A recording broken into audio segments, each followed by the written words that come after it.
Hello, hello. Welcome, everyone. Hey, everybody. Thanks for coming.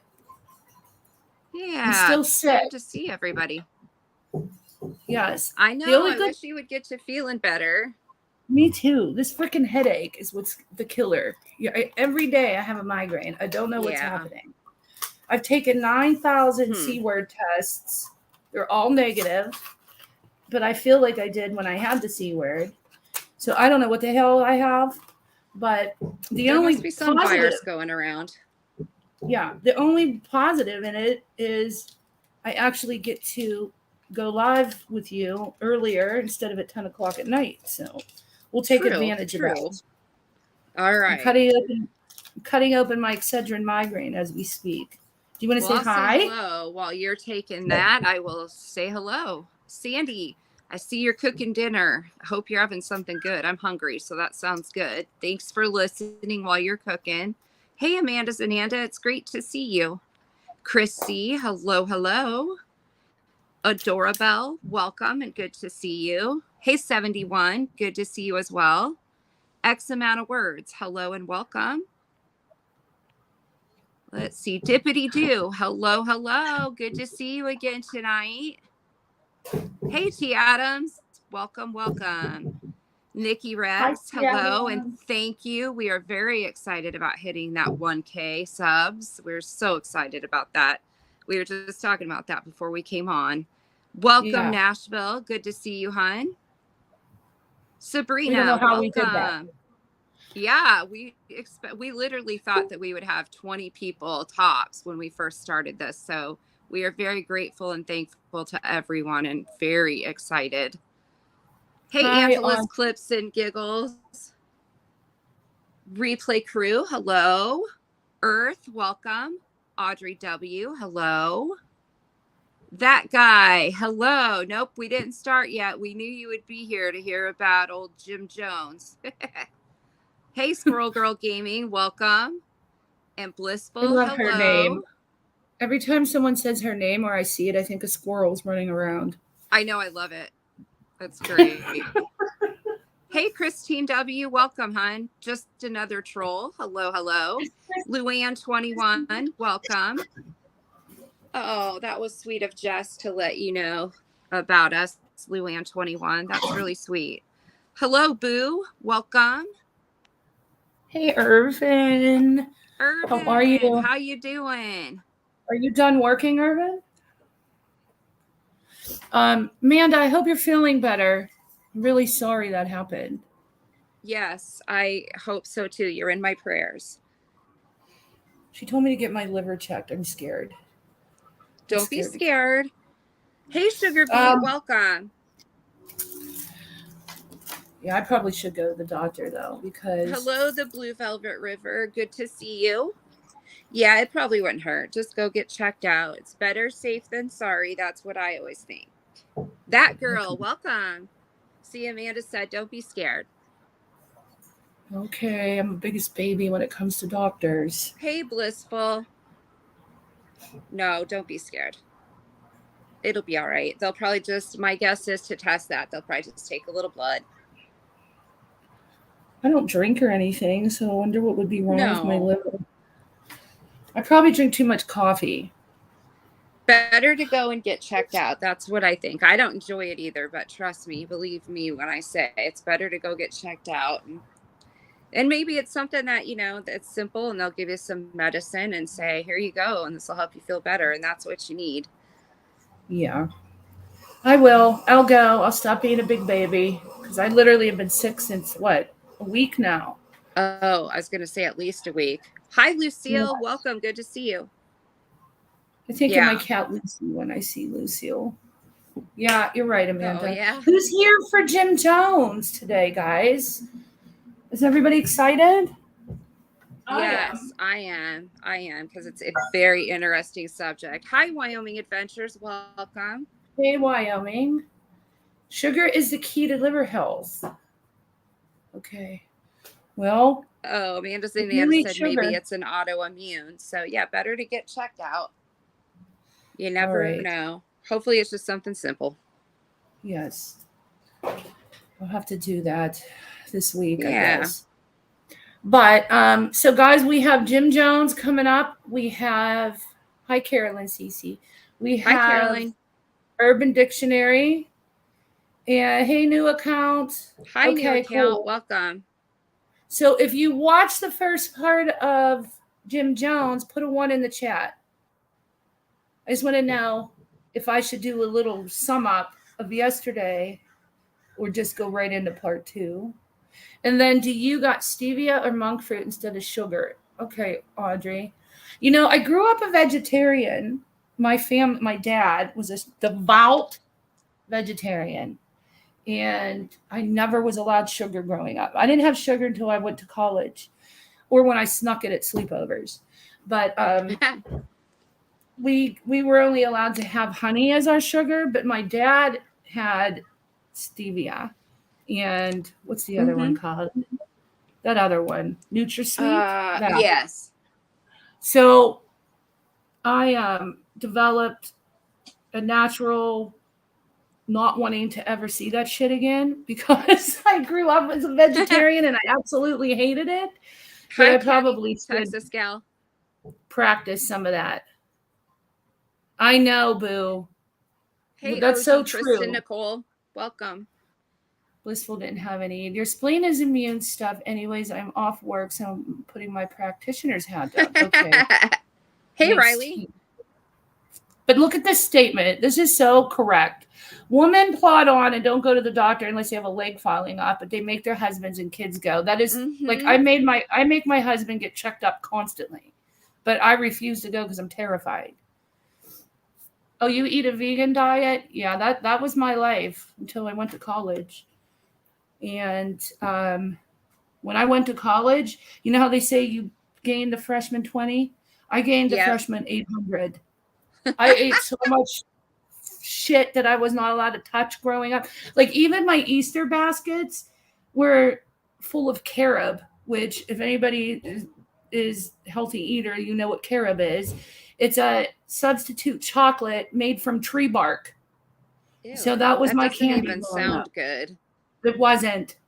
And then our peanut butter, you had to mix it. It would have 10 inches of oil on the top and thick peanut, crushed up peanuts at the bottom, and you had to mix it really good every time you used it. It was disgusting. There was no salt in it. We weren't even allowed salt. Ew. Yeah.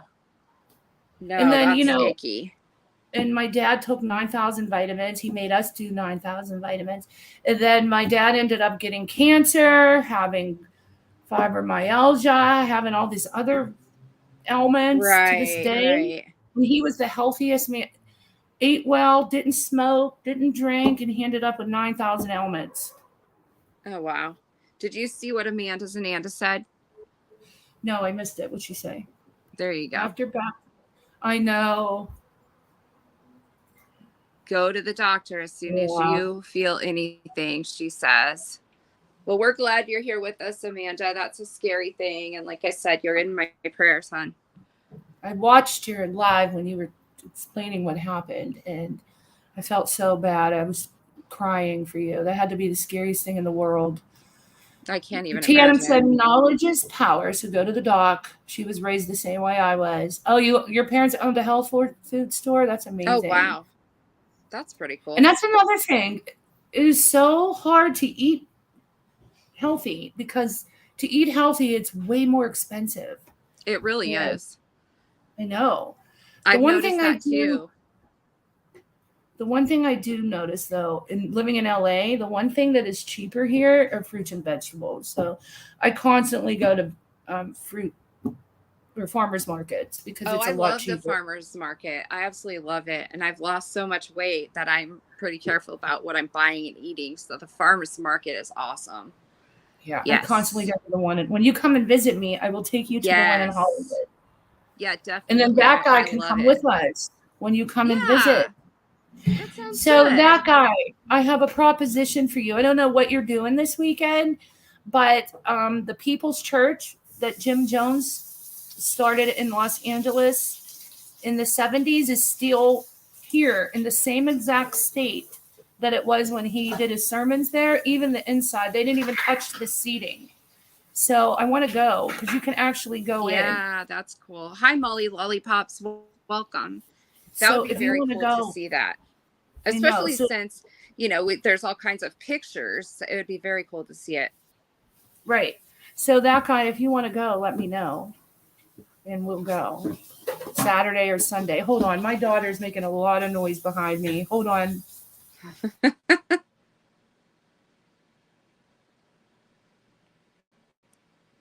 Yes, Amanda Zananda. That's exactly who Jim Jones is. Yeah, she started yesterday. That starting the presentation was about like his childhood and up into his teenage years and kind of the foundation of how he got started.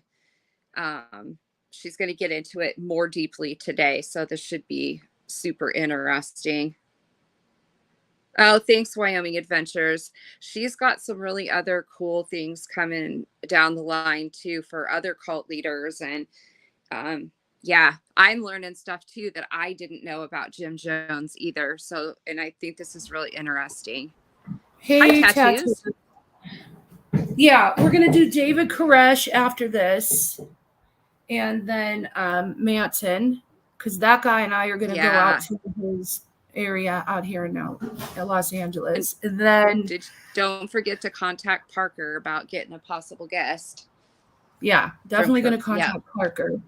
And then we do have a member of the community that was raised in a cult. I can't say her name. I have to contact her. Yeah. So she will come on and talk about how it was growing up in a cult. And I think everybody knows her. She's pretty popular in the community. So I think a lot of people are going to be pleasantly surprised. Yeah, Blue Velvet River. I am too, because I don't know a whole lot about David Koresh other than what has been in the mainstream media as far as like recent documentaries. I never really read about him, so I'm excited to learn about him. Yeah, Amanda Zananda Manson will be interesting as well. Mm-hmm. Yes, we need you around his muscle, that guy. He and I are going to jump the fence at Michael Jackson's Neverland, too.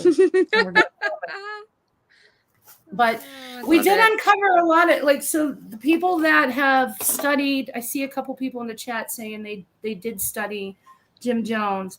But if you didn't watch yesterday, go back and watch, because there were a lot of people that were here yesterday that also studied him.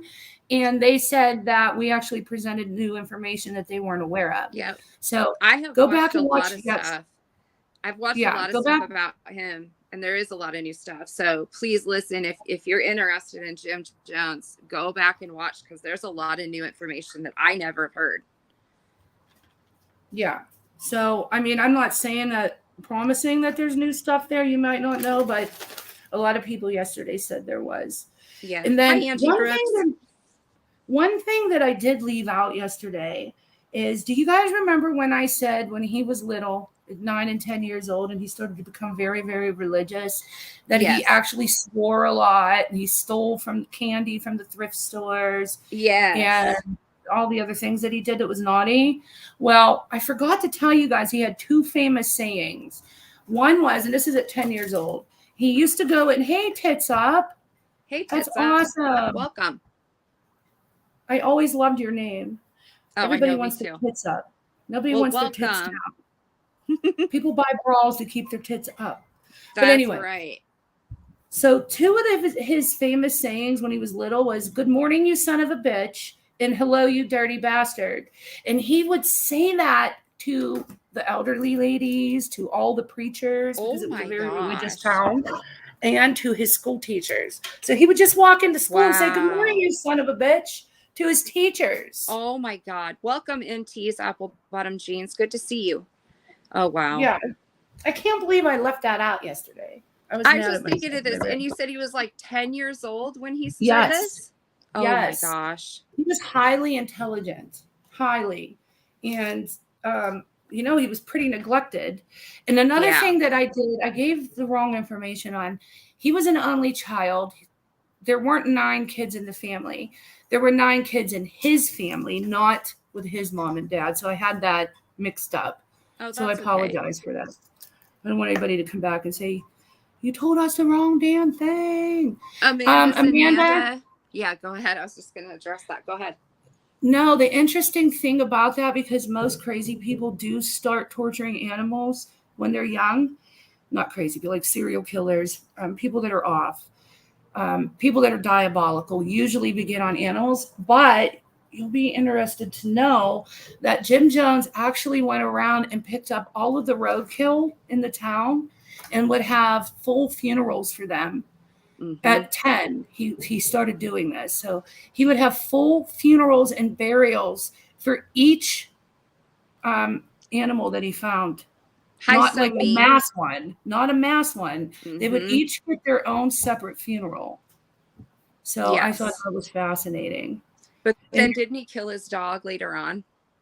Yeah, but I think that had something to do with him thinking he had superpowers, because it was right around the time. So Jim Jones thought that he could fly. And he had convinced all the kids in the town that he could fly. And they all showed up one day at a certain time that he gave to watch him demonstrate him fly. So he got on the roof of a building, I think it was a house, and he jumped off. Naturally, he didn't fly, and he ended up breaking bones. But right around that same time frame, he also threw his dog off of a loft in front of people. I think it was tied into him thinking he had superpowers and his dog could fly too. So I'm still digging deep for the information on why he did that. And I can't find anything past it happening. I can't find anything that kind of analyzes it as to why it happened. But I do know that it was around the same time when he thought he could fly. So that's why I'm making that leap in my thinking. That makes sense to me. Hi, JD. Welcome. It's just a speculation that I have, but because I can't find anything as to why he did it. And there's no record of anybody stating why he did it that knew him, at least that I can find. But I did find in historical archives a whole photo gallery that Sundance Film Festival used to make their film on Jim Jones in 2018 that wasn't available to the public. So I applied for it, and it's going to cost a couple bucks, but I'm going to get it so that we can look at these photos, because they're photos from when he was little all the way up to Jonestown.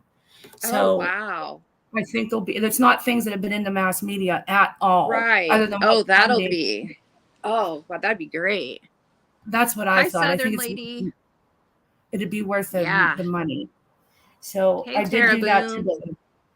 And I did find some really cool pictures in the archives as well. But do you guys want to, so we'll do what we did yesterday.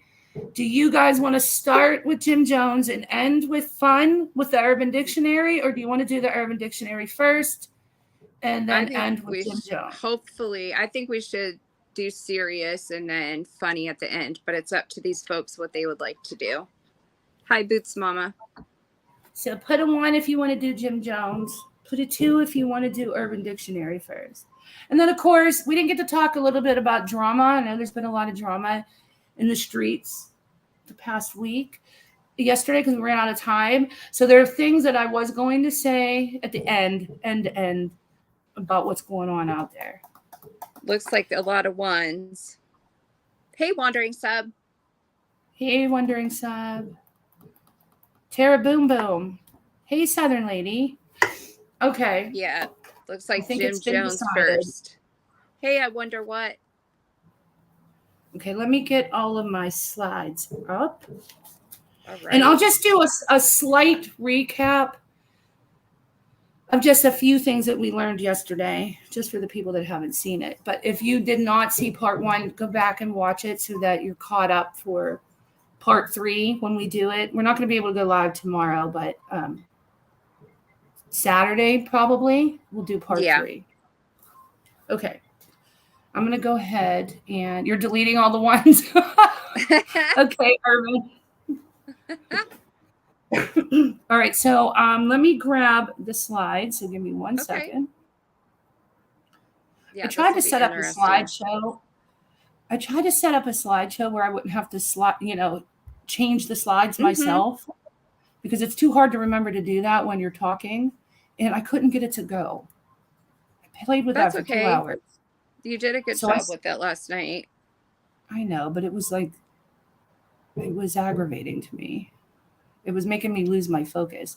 And do you know that I talked about that all yesterday off the cuff? Did you really? I made yes, I had tons of notes that I made, and I didn't even look at them because I just started talking and just kept Well, you going. did a good job. I could have probably did better though if I would have followed my notes. Okay, here we go. Okay, there's our boy right there. So, starting with a recap. Okay, so today we're going to talk about the healing sermons that Jim Jones did. And I have a couple videos to show examples of his healing sermons and how powerful they are and were. And there are people to this day that were part of his congregation that survived, that still believe that he was a healer and it wasn't fake. And then there are also those people who know for a fact that a lot of it was fake. So we'll go into the two differences and thoughts as we go on today. But hey, so Melissa in the Jade. Hey, Melissa. So in the 1970s, 1965 is when Jim Jones started his People's Temple. That's when it began. And to get memberships, he literally went into the Pentecostal way of giving sermons, which a lot of people have described as going to a show. And if you saw the video I put up yesterday, you saw how lively it was with the bands playing, the music, everybody was dancing. It had a really cool vibe to it. So it was very catchy to people. And word got out that he was a fantastic speaker, and it wasn't like actually going to church as people described it. It was like going to see a performance. So when he first got his start, he went straight into the performance style of preaching, which, if you remember from yesterday, he practiced at the age of 9. He started to practice by doing sermons on his porch for all the neighborhood kids, doing them in the woods. Right. Yes, doing them in the woods. He went to 5 different churches, so he was at church pretty much every day of the week. So he had, by the time he was in his early 20s, when he started the People's Church, he was very adept at giving these sermons. So soon after marriage, Jones began preaching specifically to African Americans, whom he most wanted to help. So when he first started out, he wasn't so much obsessed with bringing religion to people as he was in racial desegregation.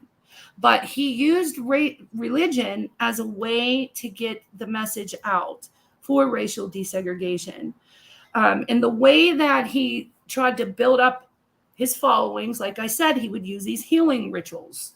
And that was the biggest way to attract new followers. As word spread, people would show up with illnesses to get healed. Now, it was highly, highly staged. They had people in the audience that were members of the congregation in the secretarial, like the office workers, who would dress up and pretend that they were ill and pretend to be healed. They would also have the same lady, and I showed the video yesterday, but I'm going to show it again tonight. The lady that was in the wheelchair that couldn't walk, she was also the same lady that they would use night after night after night. And she would put on the same performance where she would be in the wheelchair. He would reach across with his hands from the pulpit and tell her to stand. And then she would take those fragile few steps and then start running around the church. She did that multiple times a week at different sermons. She traveled around with him. And another thing they would do is the cancer. He would cure people with quote unquote cancer. And a lady would come up. It was always a few different ladies, but they knew him well. They were secretarial members and members, also close members of his private family. So they would have chicken gizzards ready and waiting in the bathroom. And during the sermon, he would pick people from the audience to stand up if you wanted to be healed. So those people naturally stand up. They would say their ailment was cancer. He would touch wherever the cancer was on their body and then tell the person to go to the restroom with a nurse, because they always had a nurse at the sermons or a doctor. Go to the restroom and come back in 20 minutes and show the congregation what they found. So the lady would come back and walk down the aisles of the church with a seeping, it looked like blood, but it wasn't, a seeping pile in her hand of chicken gizzards, but he would call it the cancer. And it would smell because they would leave the chicken gizzards out to let them pretty much rot. So people in the congregation could actually smell this as she was walking down the aisle. And this was the cancer. And he would be on the pulpit and he would say, she was healed. Look at the cancer in her hands. And they would do this constantly, which I thought was fascinating, you know? Yeah. The sad part is, though, that there was people who believed it, you know? Right. So, okay, they did. People were in awe of him, and we'll show that video in just a moment.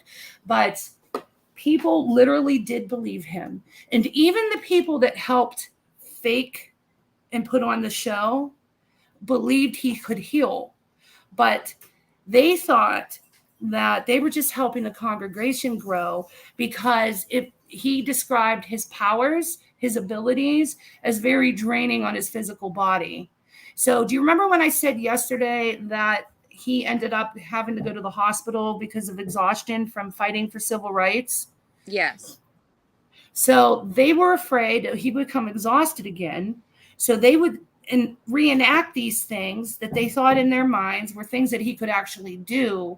However, they weren't having him do it because they didn't want his body to become weak from exercising his special gift, which I thought was fascinating, because when he was a little boy, he thought he had special powers and could fly. Mm-hmm. And now that he's grown into an adult, he thinks he has the special powers to heal.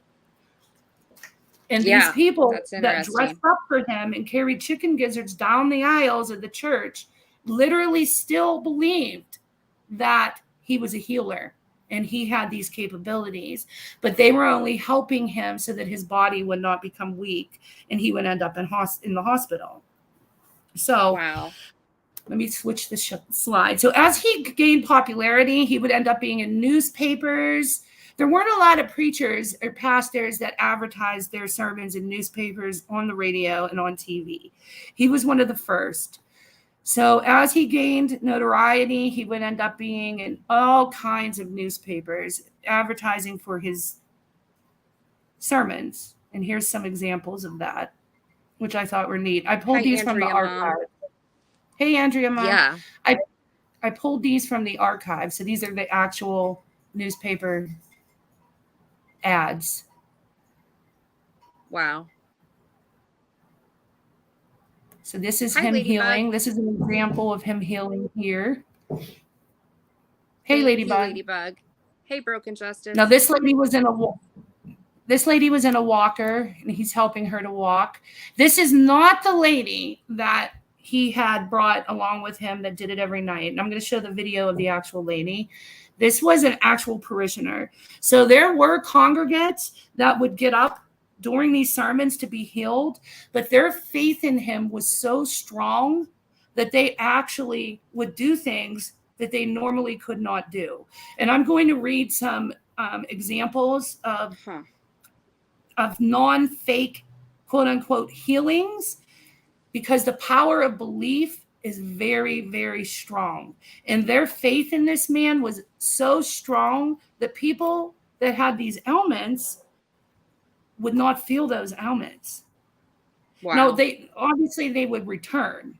So I'm not saying, hey, they got cancer one day and then 3 months later, or after they went to a sermon, they no longer had it.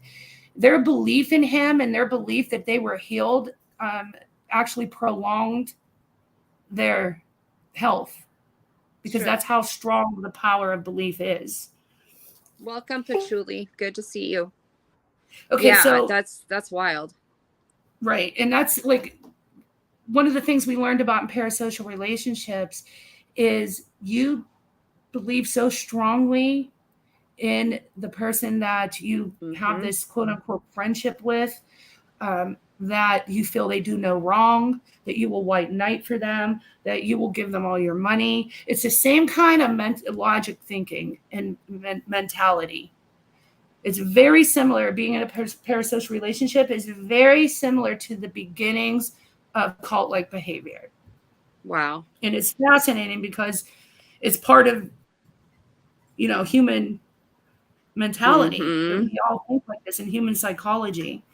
Okay, so anyway, so Jim Jones did this for 2 years, and he had finally built up enough followers to start his own church. Now, do you guys remember the monkeys that I showed you pictures of yesterday, where I said that he would go door to door with the monkeys? Oh, so, yeah, the little ones that he had imported. Is that the ones you're talking about, the little ones? Okay. Yeah, let me grab the pictures of those monkeys from my other slides. Give me 1 second. I was only asking because there might be some folks that don't know. Hello, Shalama. Hey, Shalama. I'm going to pull up the monkeys so everybody can see them. And I remember somebody yesterday saying one of the monkeys looked sickly, and they were actually right, because as I dig deeper into it, I found out the story on these monkeys. Okay. Oh, no, those poor monkeys. It's processing. Let me remove this slide. I can. Sorry, I didn't mean to mess you up. No, you didn't. Okay, I'm going to pull this one up, and I'm going to show you the monkeys. I don't know why it's...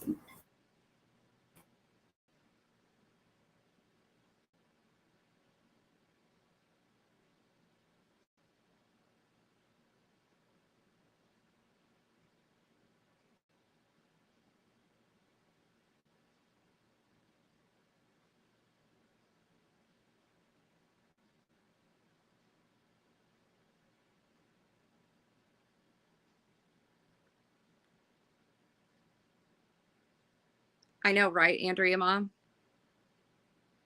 Christiane, are you there? I can't hear you.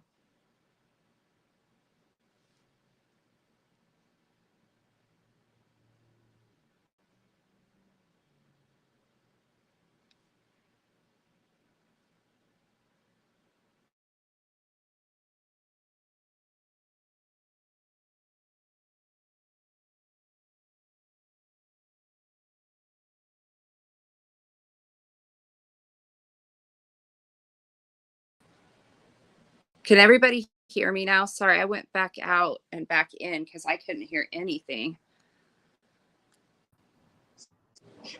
Can you hear me now? I can hear you. Can you hear me? Yeah, I think I got kicked off. That was, it was like all of a sudden my audio was just gone. So I went back out and came back in. Okay, good. Thank you, everybody. Yeah. All right, now I got to says they can hear us now. Okay, let me grab this guys. I don't know what happened. Hi, Jill. Yeah, I'm not sure what happened there. Weird. Okay, so let me grab the picture of the monkeys.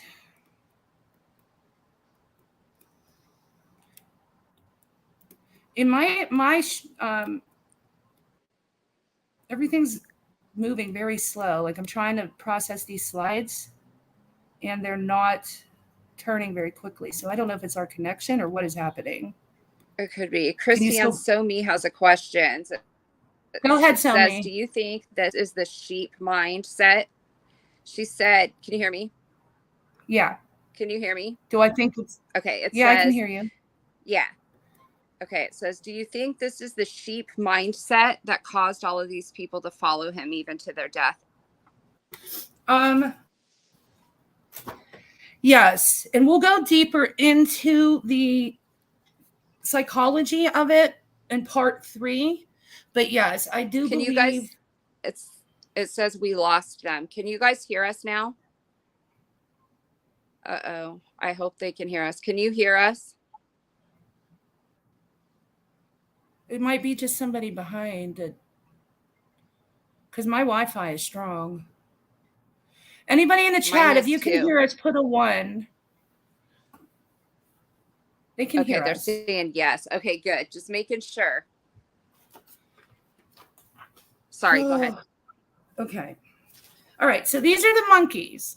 And these monkeys that I showed yesterday, I didn't know the backstory on, but I do now because I made sure I researched the hell out of it till I found something on it.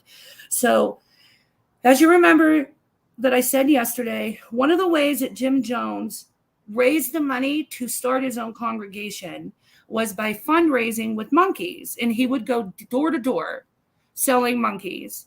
And he did have them imported. He had them imported from Calcutta, India. He sold them from door to door for $29 a monkey.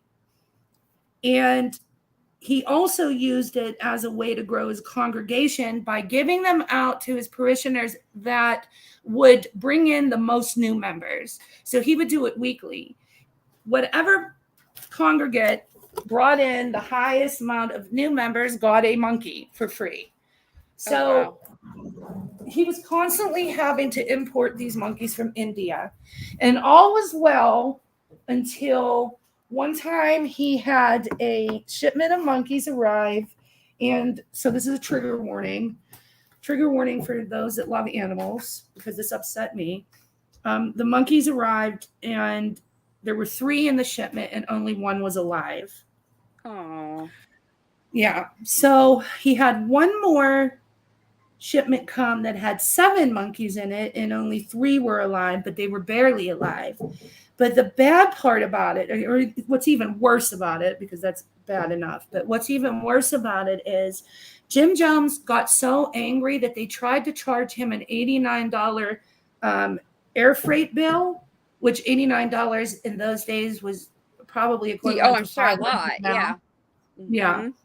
He got so angry that they tried to charge him an $89 air freight bill that he abandoned these poor 3 monkeys that survived into the warehouse. So, yeah. So so he abandoned them at customs. So a federal customs agent rescued them. He went out and actually got bananas.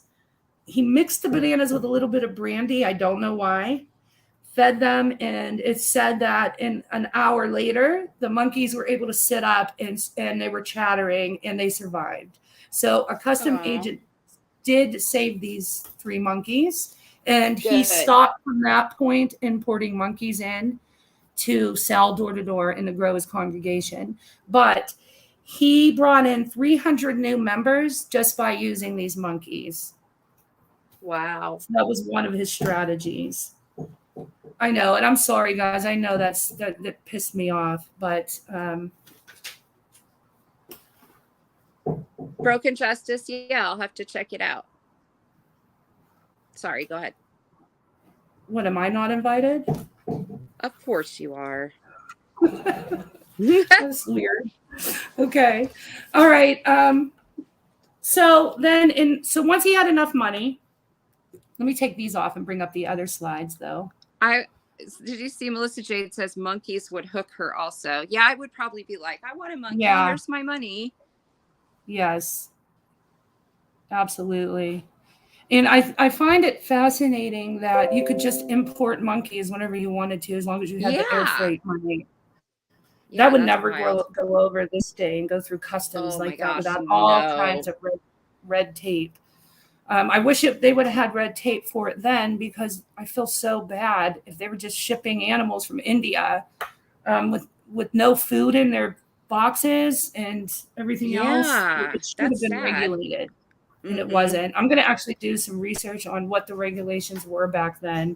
But that'd be interesting to know. Right. Obviously, it wasn't hard, because if he was able to bring in 300 new members with monkeys, you can imagine how many times he shipped them in. And he literally went door to door selling them for $29. Wow. So that had to have been a lot of shipments. Okay. So let me switch the slide deck back to the one that we're using tonight. And there again, like, what would make him think about importing monkeys to gain members? You know, it's just such a strange thing to think of. Right. I tried to look into that as far as when he was young and tried to tie it into why he was saving roadkill for funerals and proper burials. And the only thing I could find was he was an animal lover. I don't know what his affinity to monkeys were, because you know that he did have a monkey later in life. Yes, Mr. Muggs. So he just must have really liked monkeys. But I didn't see anything specific on it other than he owned them and sold them. Interesting. Hi, Yvette. Welcome. Hi, Yvette. Hi, Dara. Okay, let me catch up. So here's some more healing slides. And I'm going to get back to the one we started with. So this lady was in her walker, and this is not an actress. This is an actual congregant that really believed that Jim Jones healed her. She was able to get up out of her walker for the first time in years and walk without it. And that's the power of belief. That's purely the power of belief. The mind is that powerful. And you see him celebrating with his hands up. Okay. So after getting all the money together through his fundraisers and having these new parishioners, 300, he was able to officially start the People's Temple in Indianapolis in 1965. Now, in Indianapolis in 1965, it was highly racially segregated. So like I told you earlier, Jim Jones wasn't so much for religion as he was for racial integration. That was his primary mission, was to have a racially integrated congregation and world. He was very into socialism, and he called his style of religion apostolistic desegregation or apostolistic socialism. And it was his idea of offering utopia to his congregation during a time of segregation. And he strongly believed that American capitalism caused an unhealthy balance in the world where the rich had too much and the poor worked too hard for too little. So those were his main goals. It wasn't necessarily religion. It was fixing the state of affairs, and he wanted to make a better world. And Dara, I'm wondering the same thing. Is that a snake he's holding there? Yes, that's a snake he's holding. This is during one of his healing ceremonies where he used the snake in the healing. I pulled that from the archives. When I get the approval, because I had to apply for these pictures that I told you about, there's more from this healing ceremony, so I'll be able to have more information on exactly what happened with the snake. Okay. So his main goal was just preaching activism. And even though he had a small congregation, he put into place many things that changed the status quo. His small church was able to start soup kitchens. He started elderly homes. He had things in place to help the mentally ill. He had a job program where him and members of his team would literally help people find jobs in times of need. So it wasn't just going to church. If you attended one of his sermons, every time you went, in the back of the church would be tables set up with blood pressure stations, immunization stations, and all kinds of, like I said, nurses and doctors would be there to help elderly people and mentally ill people. So everything he did wasn't bad like that. I mean, blood pressure stations, and he tried to help. I mean, do you think he was genuine in trying to help some of these folks? Yes, but I think that he was obsessive. So I told you from his childhood, he started with his obsession with religion, where he wouldn't just go to one denomination of church. He needed to know what every denomination was like. Yes. So at 10, can you imagine at 10 years old? No, you I have this can't. deep, nagging desire to want to know about 5 different religion sects. Yeah. So he literally, at 10 years old, would go to all these churches and learn as much as he could. My 10-year-old, when she was 10, was playing with slime and had no interest in. Exactly. Yeah. Yes. So, I mean, she didn't even like going to church. So I just can't make that correlation to the mindset. So he was very, very intelligent. Yeah.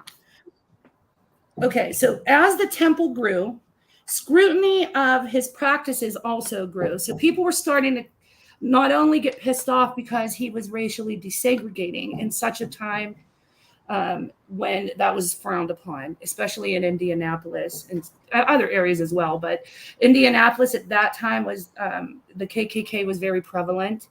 And so he was gaining notoriety, not just from his civil rights and his activism for the elderly and the mentally ill.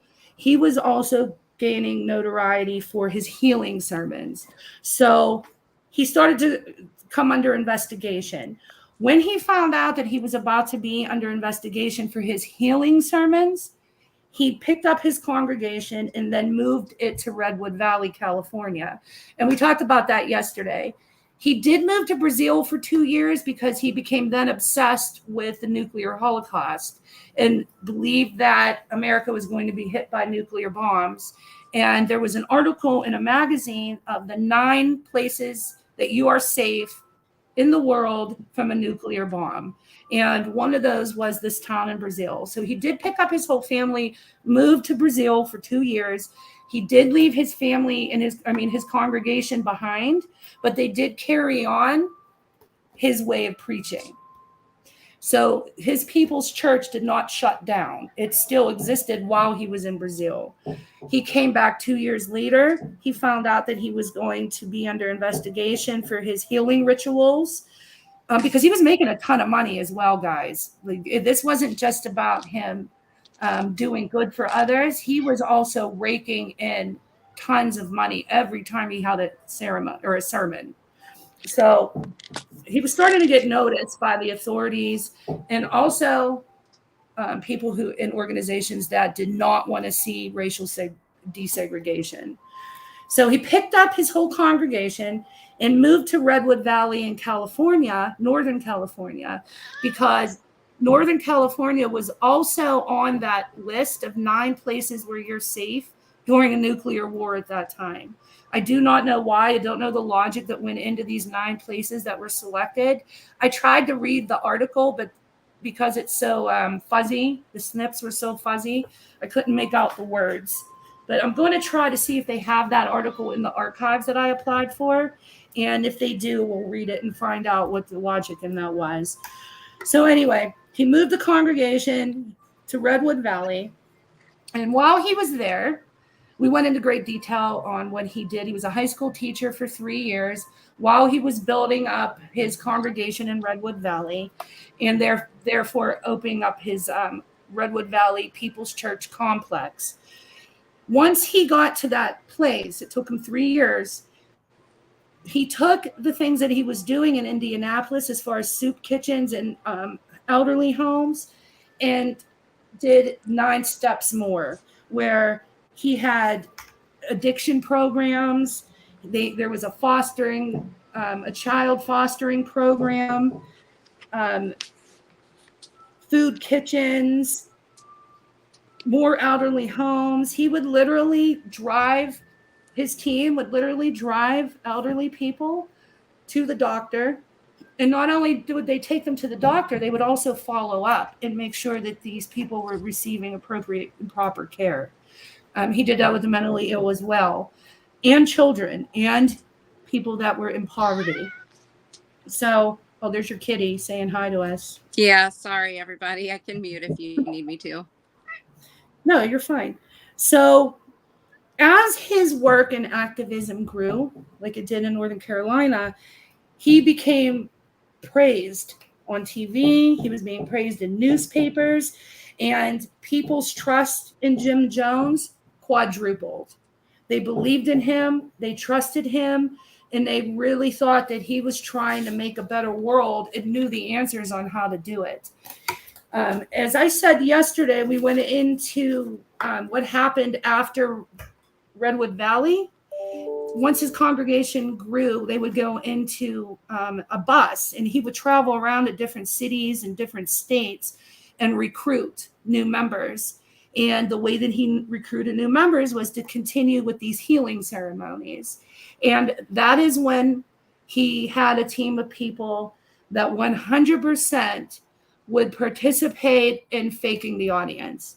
They would just fake out the audience every night, but they believed it was real, including his grown children, because they've seen him do peculiar things in the past that could not be explained, that they knew weren't fake. And I'm going to read a few examples of that to you, but I want to show the video first. Hey, Robbie, good to see you. Hey, S.A. Oh, Robbie. Welcome. Hi. I'm so happy you're here. I hope your move went well. He moved, right? He moved already. It's exciting. Hey, Rena. Okay, so I'm going to pull a video. Hey, Rena. Okay, yeah, I'll mute. You're going to watch. Yeah, we're going to have to mute his examples of healing.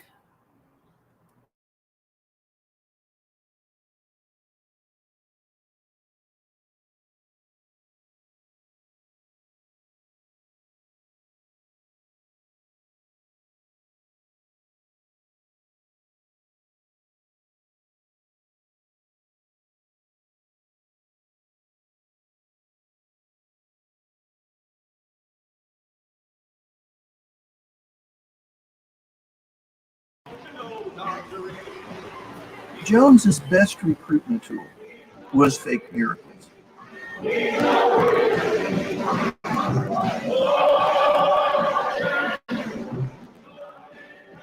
The first healings were the cancers. Jim called a woman out and said, asked her, was she feeling a certain way? Dorothy Lewis, who's that? Now, on your breast, there are tender spots. Notice this tenderness? Yes. Follow my hand down into the breast. I command cancer to be removed. I command it. She had to go with the nurse, and usually Marceline, to the restroom when she was going to get rid of this cancer. When she gets to the bathroom, she'll bring it back.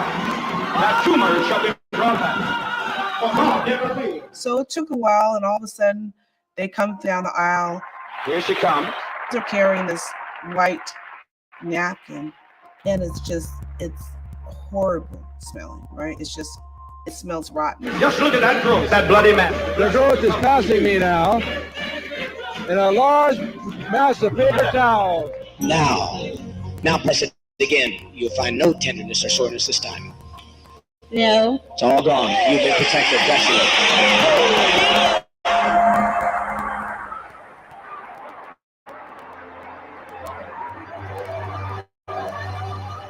I'm excited. The whole church is just in a frenzy.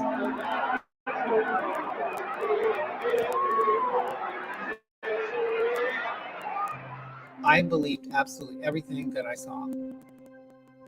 They had this belief that Jim had godlike powers.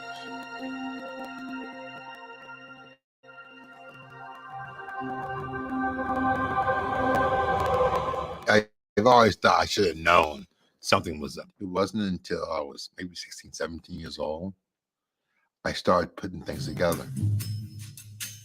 Why they always went to the bathroom to spit up the cancer. That was a suspicious piece. He had a person named Rose. It was only Rose that would produce these growths or tumors. She'd always give me a bag of fried chicken. So all my friends loved me. And I used to always wonder, why did she cook so much chicken? And I'm not saying I was scientific, but not all cancers look like chicken gizzards. Oh, chicken gizzards. So that's what I put together.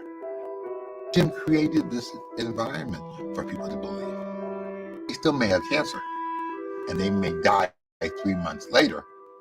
At that moment, they were healed. Once Jones had proven to his followers that he can make things happen, They were absolutely loyal. That ultimately will contribute to the real downfall of ecosystem. Jonestown, Terror in the Jungle, a 2-night special.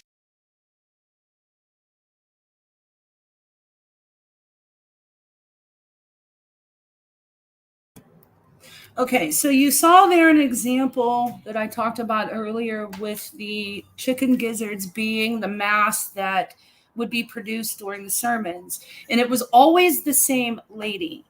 And mind you, even though he traveled a lot and did traveling sermons, he did have a home base, and that was his people's church.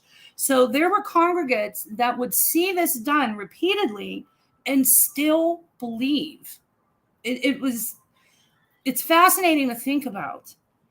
And the way that they explained it away was, like I said, that he needed to do this to grow the congregation, to make a better world. And they gave him a pass because they thought he could do this. They knew he could do this, but he needed to fake it so that he didn't become weak. Isn't that crazy? And they did it. They did not do things. There was very few times of speculation. And interestingly enough, there were two thoughts. There were those that believed he could do anything, no matter what. And there was a small faction that knew it was fake, but still followed him for the sake of him making a better world. They gave it a pass. Mm-hmm. Hi, Hannah Charles. And that's what's interesting about the human mind. If you believe in somebody so strongly, even when they do wrong, you find a way to give them a pass. You find a way to make it logical. You almost find a way to make it for the better good. And it's excused. And we see that in certain characteristics in people. I know people that I've encountered in my life that have that ability. This man did have a special power, and maybe it wasn't to fly like he thought it was, and maybe he wasn't a miracle worker like so many thought he was. He was a false prophet.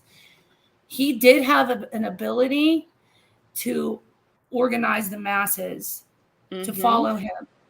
There was a couple that followed him that in the 1960s gave him everything they ever made, everything, to the tune of $150,000. In those times, $150,000 is so much money. Mm-hmm. Yeah, definitely. Welcome. Shut the F up, Donnie. Yeah, that's a lot of money. I don't know how it would relate to today, the difference, but I would guess to say it would probably be close to $500,000 in today's translation. And he had that charisma to draw people in. He really did. Absolutely. His sermons were powerful performances. He often wore dark sunglasses. He would sing. He would dance. In the videos I showed last night, you saw how lively it was. Mm-hmm. And when I was reading about Jonestown itself, when they finally moved the congregation to Jonestown, every day was dance. They danced constantly. And if you notice in some of these videos, this is a time of racial segregation. And you will literally see in the front rows, black and white holding hands, hugging, and loving one another. So his power was so strong, it made people forget about racism. Mm-hmm. How potent and powerful is that? Very. Because those times were so racially charged. People didn't look at people as a color. They looked at them as people. And that was his goal when he started out. Hi, Jeep Girl. Hi, Gold Star Mom. So in the 60s, the one school of thought was people would testify to his ability to heal, to reveal the future. They also thought that he was able to predict the future.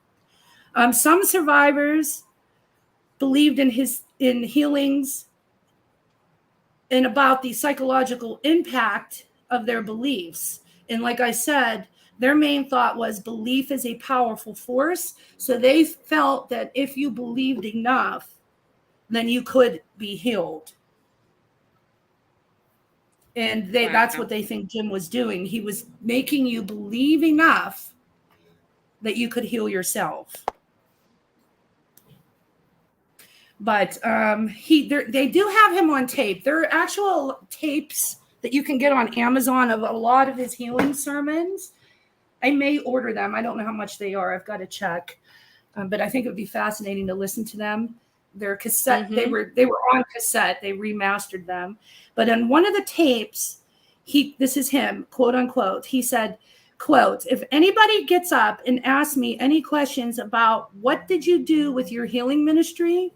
Were you using the church to lead people into socialism? I'll say yes, sure I was." So he blatantly admits that he was using religion and using this healing ministry to lead people into socialism, into this utopia, which I never knew about Jim Jones. I always thought he was strictly a religious freak, always preaching. Yeah, me too. Just from the religious mindset. And it wasn't. It was more a socialism mindset, a utopia mindset, and racial desegregation. He grew up in a very racially charged area. It disgusted him. He hated it. And that was his main driving force and his passion. Now, he did switch passions because he was an obsessive compulsive type of person. He went from religion to sex when he was younger. I did say yesterday that once he got to high school, he proclaimed to be the town sex educator and would hold sermons on sex in very great detail on his porch at 15 years old, 14 years old. And people listened. People came and listened. He would have a yard full of people, and he was preaching about sex. And then it went back to religion, and then it evolved into the nuclear holocaust, where he believed there was going to be a nuclear holocaust. And he was so obsessed with that he picked his whole family up and moved to Brazil. Christiane, look at Siren's comment.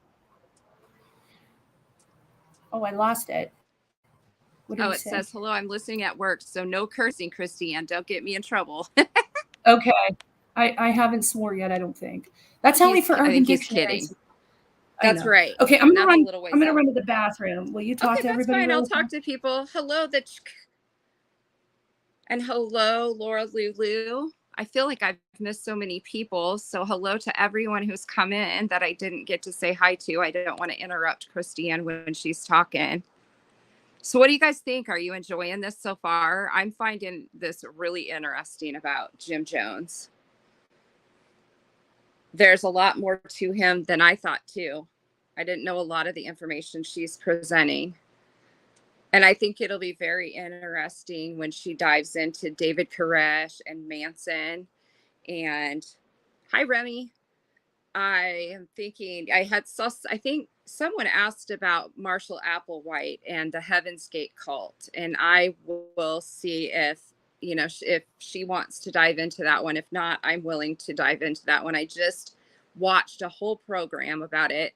Now, I'm not like pushing a program on anyone, but I'm going to suggest if you have Netflix, there's a series called The Unexplained, and you can look at the episodes, but there was an episode I watched the other night, and it was all about cults. And it had some of Jim Jones, some of Manson. It did have the Heaven's Gate cult. I think it also mentioned Koresh. It talked about the Nexium cult. So if you're interested in that type of thing and you have Netflix, it's worth checking out if you're looking for something to watch. Hi, Lucy Lee. I'm back. Okay. So I'm going to read some testimonial from two instances where this was a congregate member that knew that there were actors in the audience, that knew that the healing sermons that he was putting on night after night did include quote unquote fakeness, but had this is what made him still believe. He had unexplained instances of events that couldn't be explained away. So I guess that's why they make it unexplained. So I'm going Right. to read those to you, and I thought it was fascinating. So let me remove this and pull those up because I have to read them off the slides. Sure. I tried to be uber prepared today with all these damn slides. No, Healing you're doing fine. examples. So you're gonna have to, if anybody has any questions in the chat, Leanne, I'm Yeah, not gonna be I'm able to see the watching chat it. because I'm gonna be. I'm So just tell watching me. it. Okay. Yep. Okay, so this is one example. The first occurred just before I went into the Peace Corps, when Jim responded to a question I had only thought. So this is a question this guy is saying that he only thought in his head, he never vocalized this thought. And he said, I met Jim once, almost in passing, when I stopped to visit a friend in the temple on my way to Washington State for Peace Corps training. I was worried that I might not make it through for several reasons. I took a walk in a forested area, sat on a log next to a small stream, thinking, and he enunciates thinking, not writing, about what I should do. So this was all in his mind. He never wrote it down and he never vocalized. So there's no record of this anywhere. And he says, in my mind, I said, well, Jim Jones, if you know things, tell me, will I make it through training? 3 days later, I received a letter from my friend in the temple that Jim had called me out, said that I was sitting on a log next to a stream and worried about something. He had told her to tell me it would be okay. It blew my mind. I hadn't told a soul about my question, yet I had a letter telling me how he was responding to it. What do you think? Hi, Vicky. That's interesting. What do you guys think? Now, this guy's saying he only thought this. He didn't write it down. And he had only met Jim Jones in passing. So he had a friend that was a congregant member of Jim Jones, knew about Jim Jones, only met him in passing, and didn't even attend sermons. So do you believe this story? What do you think? Me personally, no. I don't believe it. Do you think that this was somebody that fell into the congregate, became a member, and wanted to white knight for him? Yes. Definitely. Okay, here's the second occurrence. The second one occurred during my time in South America with the Peace Corps. At that time, I was in Santiago, Chile over Christmas. I had gotten pretty sick, a flu or some bug. I thought, and I was in bed. 1 minute I was sick, the next minute I was fine. It was like a fever breaking. I remember thinking at that time, when I was talking to my friend in the temple more than a year and a half later, she told me that I had been called out a second time, that it was a year ago Christmas. Jim had told her she had a friend named Dawn in Chile. She said she knew a Dawn in Bolivia, but he said no, he's in Santiago in Chile and needs our help. So the congregation held hands and sent love, and then he said I was okay, and I was. It wasn't exactly a healing situation in many respects. I wasn't deathly ill, as so many people who attended healing services were. I was also far away, where no one could see the results. So there were no crowds to be pleased. No one knew about it, including me, for over a year. As I say it, I felt like I was sick one moment and well the next. So here he's saying that he was sick in Chile. Nobody knew. His friend didn't even know. She thought he was still in Bolivia. And Jim Jones, during a sermon, just called her out and said, you have a friend in Chile who needs our help. And they prayed, and he went from being sick to well. What do you think? I mean, anything's possible, but I don't know. That one has me not sure. Here's what I think. I think that one of his main focuses, Jim Jones' main focuses at that time, was building this congregation because he wanted to change the world. And he hated America. So he wanted to fix everything that happened in America. So the more people that he could have listen to him, the more minds he could affect. So I think the girl because this is the same person giving these testimonials. I think the girl was trying to recruit this guy and knew enough about her friend that she was making up instances where Jim was calling him out at the sermons and saying these things so that makes sense. so that he would believe or become fascinated enough to start attending sermons. And once you start attending sermons and you see the atmosphere, you start to buy in. And I think that's how we can explain this. Does anybody agree with me or have anything else, any other opinion on it? I agree. That makes complete sense. Hi, Angie, baby. Okay, now here's another one. The last incident is the most important since it was about someone I loved instead of me. My friend and I married so we could bring foster children into our home. One was 5 years old and had been battered, hit on the sides of his head, to such an extent that he suffered damage to his ears and a loss of hearing. It almost meant he was quiet and had speech problems, not uncommon for a child with hearing loss. He could hardly say his name. We had him checked out. He had 20% hearing loss in one ear and 70% hearing loss in the other. Since it was physical bone damage, it would not be able to be repaired. He was going to have to get hearing aids. Danny had been with us about 2 months when he joined the other kids on the Temple's annual summer bus trip with Jim Jones. They spent 1 week in Oregon at a ranch of a member and another week at the beach in Baja, California.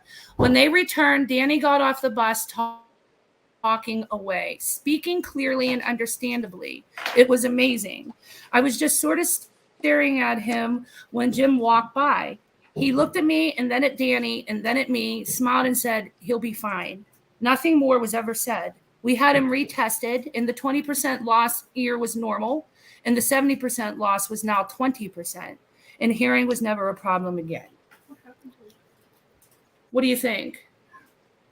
This is the same guy that had the other two testimonials. Now he's saying this is a one-on-one situation where it didn't go through his friend and he cured his foster child's hearing issues.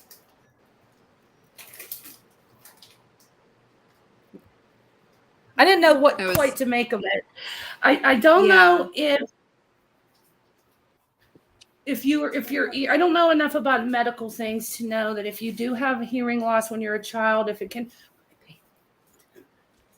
Yeah, I don't know either. So if there's anyone in the chat that, is in the medical profession that knows anything about that, let us know because I have no idea. Hi, True Helper. So I don't know if when you're a child, it can repair itself. You know what I mean? And if it improved while he was away, naturally, physiologically, and the improvement then was the credit for that was given to Jim Jones. Or this man is just making all these testimonials up. True. Which that's possible. If you're a member of the Peace Corps and you're devoting your life to making the world a better place as a Peace Corps member and you're fostering battered children and you're trying to do good in the world, is it your first inclination to just run around and make stories up? You know what I mean? I find it doesn't correlate to me. No, it really doesn't. Okay. So here's another testimony from a different person. During a People's Temple service in 1973, an unknown woman approached Jim Jones to receive her healing. Suffering from back trouble and kidney pain, she came earnestly seeking a special touch from the healer. The pain was so intense that she had been confined to her home, unable to work. She knew that her prayers had been answered when Jones called her out of the audience by name. With just a simple touch of his hand, she accepted her healing by faith and went home rejoicing. For 3 months, her faith was stronger than her pain. She went back to work believing that she was fully cured. Later, when the back pain returned, she attended the healing meetings once more, seeking another cure from her special access to divine healing power. And I did read further into this. The lady still continued to have enough back pain where she was no longer able to work again. But this is an example of power of belief being so strong that she went to the first healing sermon, believed so strongly that she was healed that she was actually able to work for 3 months. Wow.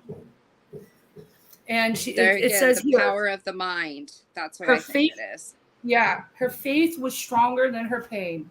That's what it says here. And she was able to work, believing she was fully cured. So a lot of these testimonials are all over when I was researching. Just much of the same stories with different people. And on top of the fake, so if you take out the fake and the actors, these people strongly believed that this man was a miracle worker. And I'm going to end this slide and we're going to watch another video. If I can get out of it. One of these days I'm going to teach you how to do this for me. Yeah. Okay, so remove. Let's watch a video. Yes, mute.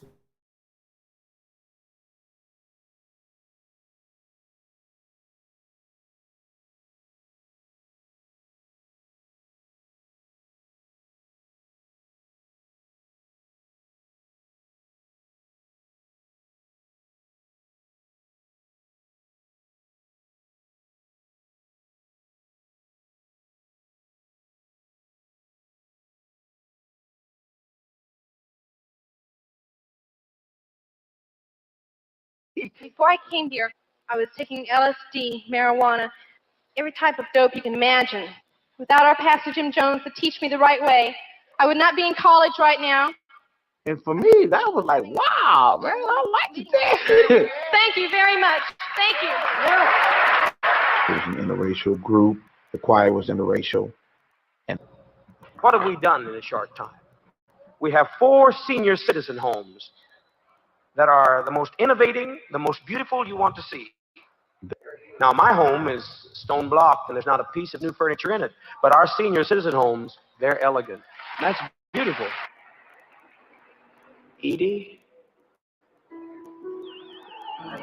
Fingers, are your fingers numb? In your right hand. Reach the fingers out that are bothering you.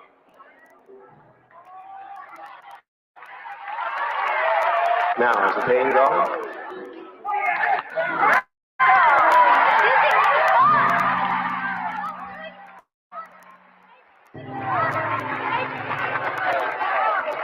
Take your glasses off. Just stare in our face. Now, look at my face. I love you. The people love you. Most importantly, Christ loves you. What do you see? One finger. One finger. Never shall forget what he's done for me. Oh, what he's done for me. Oh, what he's done for me. Oh, what he's done for me. I never shall forget what he's done for me.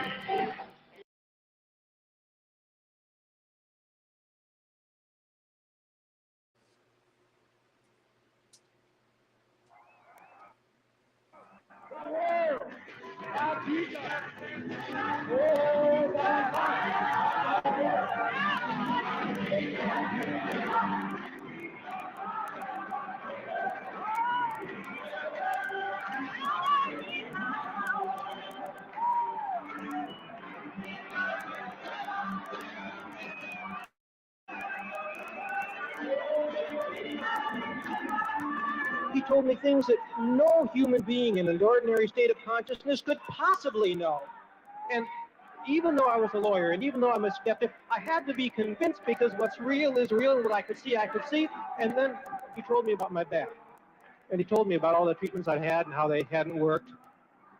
And then he reached out his hand and he said, in the name of Christ, you're healed. And my pain was gone. And now, a year and a half later, it's still gone, and I praise God for that.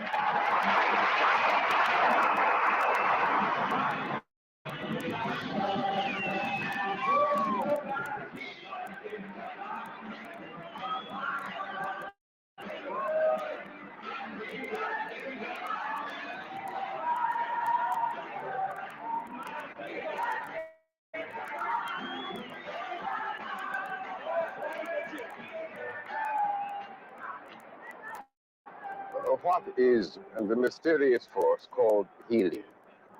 Western science and medicine have traditionally looked for the answer in the laboratory.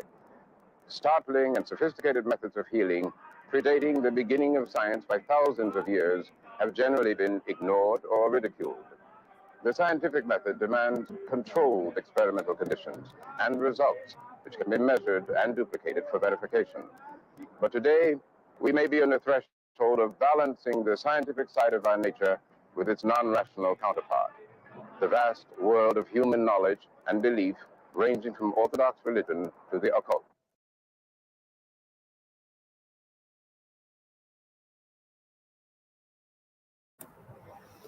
Okay, so that was examples from the People's Church sect in Los Angeles. And at the end of the week, I want to go there because it still stands today. It is now, I believe, a Baptist church, if I'm not mistaken, but they have not changed it. The interiors Thomas exactly. Beichman, thank you very much for What happened? for agreeing to share your memories of your time in People's Temple, Jonestown. And I want to. Sorry, guys. It's okay. That was an interview I was watching with a survivor that we're going to look at later in the week.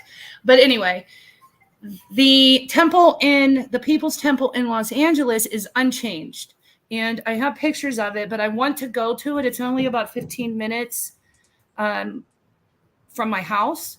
So I'm planning to go Saturday if we can go. And you can actually go inside.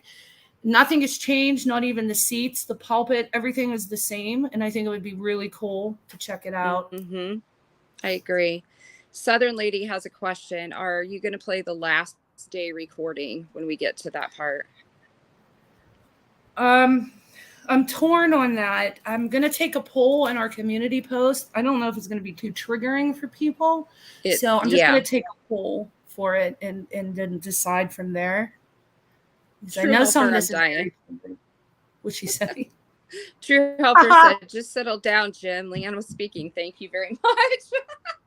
Yeah, Jim. No, that wasn't an actor. The guy that you saw in the video talking about his back pain, he was not one of the paid actors. He was an actual congregate member. So let me show you some pictures of the People's Church in LA. Yeah, that'd be fascinating if you're able to get in there. And I know I'm going to try on Sunday.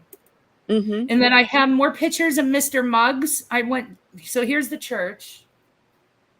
This is in LA. So I believe this picture was taken in 2019. Here's the inside as it is now, which is where we saw a lot of his sermons that I've played for you already. Boston Cousy has a question. How do you know that he wasn't how do you know it was that in he my wasn't a paid actor? So I found an historical archive page on Jim Jones, and with each picture, they went into their research on it, and that he was an actual congregate. The members that were actors were often the same people. Some of the ladies would disguise and dress differently for different sermons, but they were mainly the same group. So it wasn't like he had 200 actors. He used the same people constantly. And especially the lady in the wheelchair, which I'll play again at the end of this for you guys. We played it last night, but the lady that I showed last night in the wheelchair, he used her over and over and over again. So the actors that he had wasn't a vast amount of people. It was a group that he used over and over again. Thank you, True Helper. It is a large church. This is him, and this is how packed that church is for his sermon. The same church. Wow. A lot of people. And this is where the pulpit is and where he spoke from. I don't believe they had the screen back in those days, so I'm not quite sure, though. I don't remember seeing screen. Is there more information on his wife? I mean, I know that you gave us I just wondered, what her role was in kind of all of this that he was doing. Yeah, when we get into his sexcapades and his drug use and more of his psychological background, I'm going to go into his wife as well. But she was. I'll just give you some basic. That's all right. I'll give you some basic info on her. She was 4 years older. He met her. She was a nurse. He met her while he was in high school, working at a hospital. I believe it was Richmond Hospital, and he did night shifts.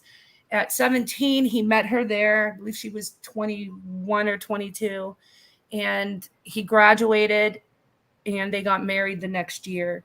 And she stayed with him through all of his infidelities and all of his other faults. And then I'll go more into all of that when we start dissecting him. Boston Susie has a question. It says, you don't actually believe he healed people, though, right? She said, sorry, I just started watching. Do I believe? No. I believe that people believed in him so much that they manifested these quote-unquote healings.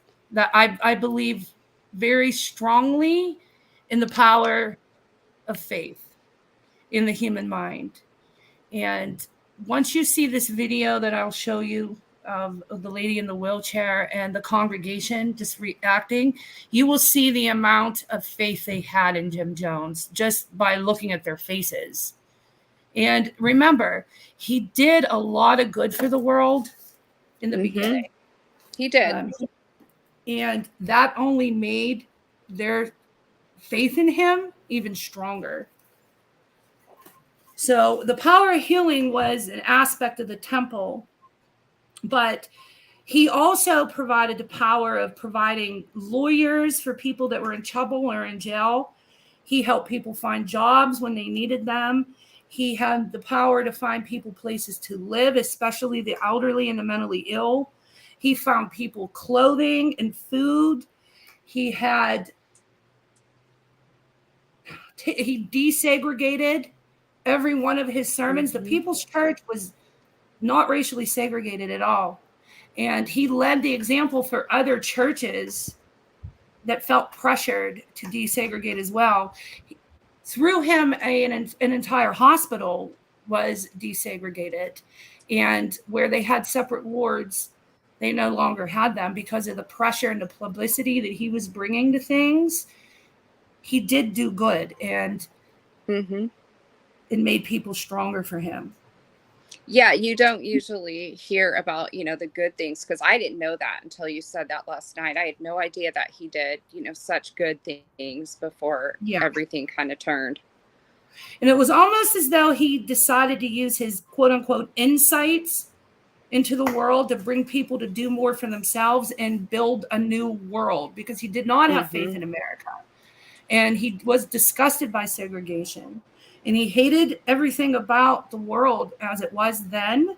So he tried to do enough to get to people's minds through these religious sermons any way that he could. And if he had to use healing sermons to do it, just to be able to speak to people, to get to them, to use his mission of activism, then he would do it. So the healing sermons were often at the end of the sermons. They were never in the beginning. The beginnings of the sermons were normally socialism, activism, and charged with those kinds of things, political speeches, as much as it was, and he would tie it into religion. And then at the end, because he knew people were coming, knew people were showing up in droves all the time for the healing part. So he would use that opportunity to try to get to people to affect their minds and then do the healing at the end, because it made them stay to wait for the healing part. Does that make sense? Wow. It does. Someone's asking what that is on the screen. Is that Mr. Muggs? Yeah, that's Mr. Muggs. I'm going to tell you about Mr. Muggs in a minute, because we learned about Mr. Muggs last night, but I have more pictures of him that I found when I was researching today. But Jim Jones' goal was to build heaven on earth rather than expecting God to do so. So if people cooperated and worked together communally, he thought that it was amazing what they could build together. And when he did this, he made room for all people of all faiths and races in a time when there was no room. He helped people put aside all their diversion and confusion and arguing about race, what brand of religion to follow, the political atmosphere, and had them working together. And you see it in so many of these videos. So that was his power. His power was to organize. It wasn't to fly like he thought, and it wasn't to heal. He was a born leader with a gift to bring people together. And he knew how to market it. Okay, so Mr. Muggs. He definitely was smart. And I'm not saying that Jim Jones is good, so don't think I'm up here praising him. He did do good. No. So there's a difference between me thinking he's good and him doing good. I don't do either. Good. That's right. Yeah, I don't think that he's a good guy either at all. I think he had started out obsessed, had a real mission and a truth. I think his truth was to change the world, to make it better. But I think along the way, with people worshiping him and money, so ego and greed and drugs and everything else that came, took this man and made him into a monster. Yeah. But anyway, this was his monkey. His name was Mr. Muggs. He got him in when he went to Los Angeles for the very first time for a healing ceremony at a pet store. And when he bought Mr. Muggs from the pet store, he had a diaper on. They put him in the car, and it's crazy. You could just walk into a pet store and buy a monkey. Yeah, buy a monkey. Put him in the car, and they drove to Northern California from LA, which is hours. And he ripped his diaper off, and he pooped all over the car, all over everybody in the car. And that's how he got to Northern California. So from there, he lived many years with the Jones. He even went to Jonestown with Jim and his family. And when everybody died that day, Mr. Muggs was shot, but he survived. And when they found everybody deceased, Mr. Muggs was still alive, but he did die later. But I found more pictures of him. This is the cage that we showed yesterday on the property. Oh, yeah. That's him. Huge. Yeah. And this is Jim Jones with Mr. Muggs. That's a parishioner in Jonestown with him. So he looked like he had a very good life, this monkey. Hi, OG Fish. He was very loved. Oh, look and these are just pictures of parishioners. Some of them have infamous stories that we'll get into later. Like Touche here, there's a story behind him and his mother. That's Mr. Muggs. He was cute. And that's his cage. Really in that's not the cage on the property in California. That's the cage in Jonestown. So there you go. Okay. That was interesting. I'm going to play one more video. So give me 1 second. Let's mute. Okay.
a little old lady, and she was in a wheelchair. Jim said, we're gonna heal those legs of yours. You're gonna walk again. Come forth, my dear. Stand up. Take that step. Bless your heart. Take that step. And she takes this real slow, shaky step. She said, I can feel it. And he says, now I want you to walk toward me. Move forward. Move forward. Move forward, darling. You can do it. And she starts taking forward steps. And she starts walking up one of the aisles. And pretty soon she's running. Well, by this time, the whole congregation's running down these aisles with us. We're all just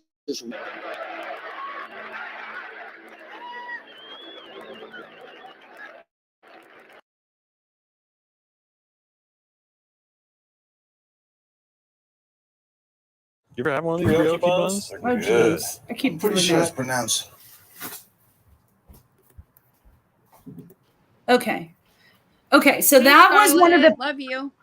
Hey, Scarlett, that was one of the actors that would do this consistently at different sermons. The same exact act at different sermons. So there's an example of one actor that would constantly do this same thing. And you see, she gets up, and she takes her little fragile steps, and you see Jim do a little twitch as if he's taking her ailment away. Yeah. And then miraculously, she's able to take 2 normal steps and then run. She did the same stunt all the time. No, Hi, Remy. Susie G. No, there was very little speculation. So, Wow. I was going to ask that same question because I thought that too, Remy. So when we do our next stream, we're going to go into Jim Jones and what happened to him with his personality with drugs, the addiction to sex, and we'll go into his marriage. And then we're also going to go into his parishioners and why they believed. There's some really good interviews I'm going to show you guys from some of the survivors. And we can kind of tap into their mindset so that we can have the questions that you guys are all asking now answered. Yes, Remy, exactly. It's just like a parasocial relationship. Exactly. Where you believe so strongly in somebody that even if they're doing wrong, you find a logical reason for the wrong. You find a way to make it make sense to you because you don't want to believe that the person that you adore, that you believe so strongly in, can be wrong and could be bad.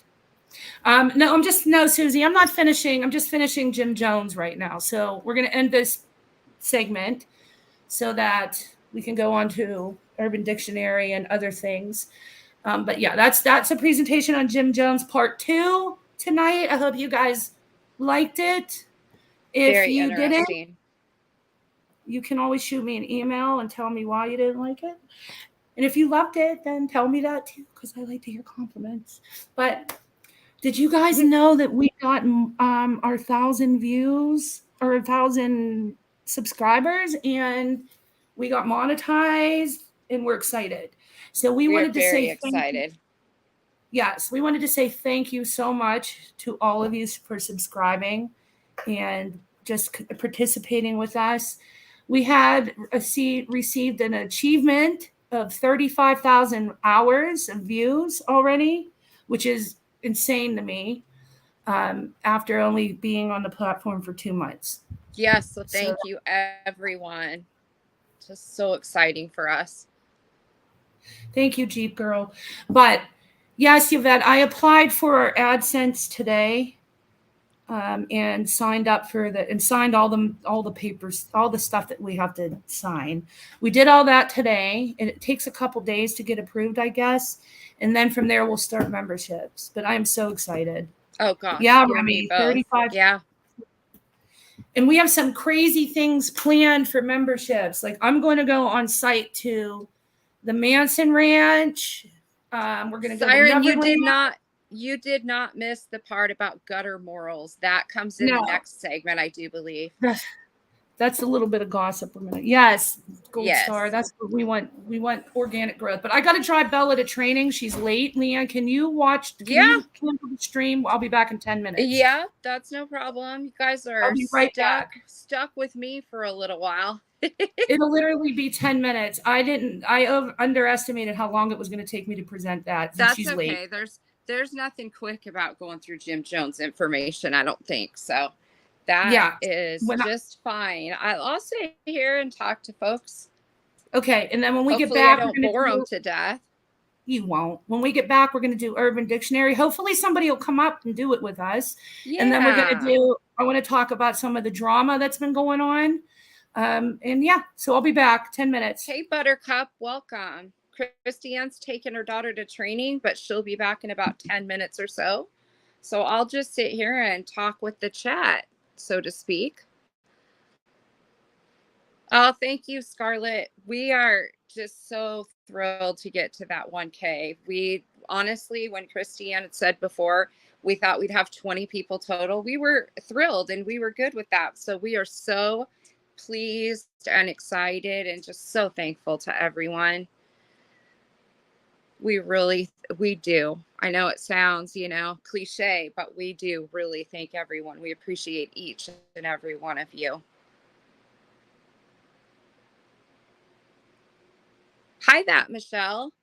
Christiane will be back. She's taken her daughter to training, and we got to talking a little more about Jim Jones than she anticipated. Sandy, my daughter is pretty miserable today. She's hurting pretty badly, of course, the day after surgery. The situation on that, trigger warning here, she was married to a guy that actually broke her nose and her cheekbone. And it was at the point that she could no longer breathe out of her nose. So her doctors very much recommended that she get that fixed. Scarlett, yeah, when Christiane comes back in a little bit, that would be awesome if you want to come up with us. So Sandy, thank you for asking. But yeah, she's got a cast on her nose and she's got some stent things in her nose that she says is pretty uncomfortable. Her eyes are a little bit black underneath, but she'll be okay. She goes back in a week. Oh, thank you, Southern Lady.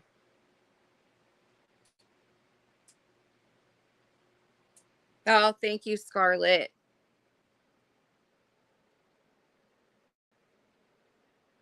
Thank you, Sandy. I appreciate that. I talked to her before we went live. Thank you, Andrea Mom. I talked to her a little bit before we went live, and she was just kind of resting. She said, my youngest granddaughter, that's not quite 2, keeps looking at her funny because she doesn't understand why her mom's nose looks like that with this white cast looking thing on it. So, oh, thank you, Michelle and Sugar Beet. Yeah, I hope it heals fast for her too, so she can get that off and put that all behind her now.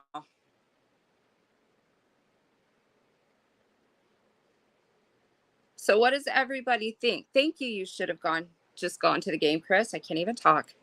Yvette, it was pretty awful. I'm glad that's the surgery is the final end of it. So she'll heal up and she'll be great. Thank you, Coco. My daughter, Gold Star Mom, she'll be 29 August 9th. So she's almost 30. I keep teasing her about that. Hello, Milan. Welcome. Thank you, Scarlett. Sugar Beet, yes, I agree. Not just the physical healing. I can tell you that she sees a very awesome counselor who's done a really great job with her. So, yeah, I think that she's doing well physical and mentally. Your oldest is almost 31 on July 26th, Gold Star Mom. So we have kids pretty close to the same age. You should have just gone to the game, Chris. I hear ya. Let me tell you, it was hard as a mom not to get involved in that one. Thank you, Susie G. So was everybody liking this series so far on Jim Jones and the cults? Coco, your oldest is 33 today. Well, happy birthday to your oldest. Oh, and Andrea, Mom, your twins will be 30 in September. What day? My birthday's in September, and so is Christy Ann's. Thank you, Milan. I appreciate that. Yes, Scarlett, absolutely. Sandy, your oldest will be 50. Oh, that'll be me in a couple of years. I'll be 50 in a couple of years. Wyoming Adventure's good. I'm glad you're liking this series. And Jeep Girl and Andrea Mom, good. I was exactly that same way, Gold Star Mom. I was a month away from being 19 when I had my daughter. Yep, see, we're twinsies on that. September 12th, Andrea Mom. Mine is the 19th, and I should remember Christy Ann's. Oh my gosh, you guys, she's going to kill me that I don't remember. Oh, we'll have to ask her when she gets back. Brain freeze on my part. What the heck? So who else would you like to see serial killer, or I mean cult leader? Well, I guess it could be a serial killer if you're looking at some of these cult leaders. Andrea, Mom, you were young when you had your twins too, and you were 20. Yes. The 23rd. Jeep Girl says. So I'm thinking, I know she said she's going to do, oh, Bundy would be interesting too. We could do a whole serial killer series as well. I know we've talked about that before. Bundy would be interesting to dive into. Oh, you're welcome, Somi. Oh, Andrea, Mom, you're going to have your 4th grandchild. That is so fun. That guy, yeah, I am really liking this series too. Ted Bundy or Jeffrey McDonald. Yeah, I think we need to dive into, what do you guys think? We should have a serial killer, week or whatever, like we're doing with the cults. I think the cult is going to be a little longer than a week, but if that's okay with everybody, if everybody's tired of it, when we get going on some of the others, we can certainly go on to something else. Yeah, Richard Ramirez, he is the things that, yeah, he's got some crazy stories about him. Dahmer, there again, that would be another good reason to get into the Cecil Hotel since that's where he stayed. Yeah, Dahmer would be one. Yeah, I'll talk to Christine, but I'm sure she'll be great because we've talked about it, a serial killer series before. Cult wise, I know, like she said, she's going to dive into David Koresh. I know she was reaching out to Parker from Positively Parker, if anybody doesn't know her channel.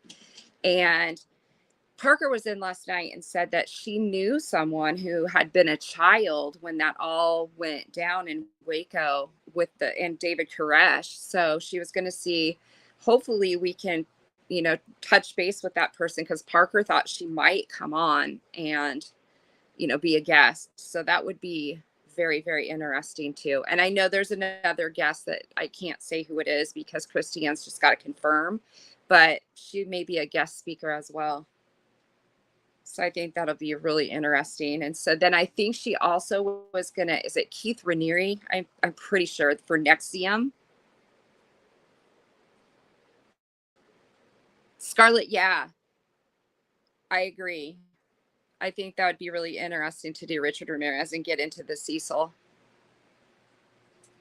Coco, I haven't heard from Amber. If anybody else has in the chat, let us know how she's doing. I know she was having some contractions that were pretty close last night. Yeah, exactly. You should have just gone to the game, Chris. Keith Rapervius. Yeah, that's about right. That guy. Ooh. There was something on that show I was watching, that Unexplained on Netflix. I know I keep saying that, but if you're interested in cult stuff and you're bored and you have Netflix and you want something to watch, if you just go to that show, The Unexplained, and then you know how you can see episodes. There was one I watched the night before last about cults, and it was very, very interesting. And there was some cults that I'd never even heard of on there, and they did a good job with talking about it. So yeah. That would be really fun, Scarlett, to have you go to the Cecil. Incontinent bald serial recliner poopers. Siren, you're killing me. That's hilarious. And I don't know if Christiane has already planned on diving into it, but if not, I would like to look into Marshall Applewhite and his Heaven's Gate cult. That's something that's always interested me. I can't even talk, sorry. And I don't know what it is. I've watched a lot of shows about him and the folks that did that chose to go on their so-called journey with him. And that might be an interested one. I know, right? That guy, Allison Mack, was so involved in NXIVM and recruiting people and stuff. Yeah. Yeah. That'll be an interesting one to look into. It was interesting on that show the other night. I just had to shake my head. That guy, I know a few people that may be able to get us into the Cecil, and I'm working on that. So hopefully we can get an in to go there.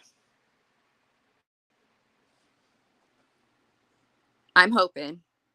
Wyoming Adventures. Yeah, I will talk to Christiane. I'm sure that she'll be open to adding Heaven's Gate to our list, because that is just, with the comet and what they believed, and wow, that was something else. So I would really like to dive into that, because I know I read a little bit the other night about it, and that the leader had been in a mental institution, and there's a lot of interesting information there too.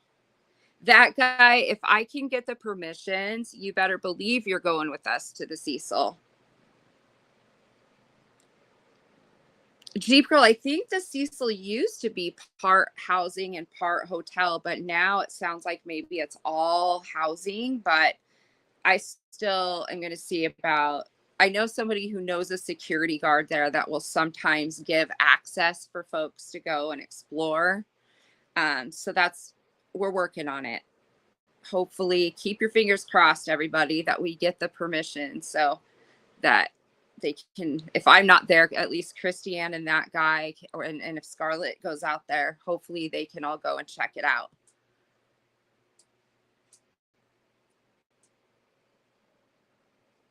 Oh yeah, you should have just gone to the game, Chris. That Marshall Applewhite is very creepy.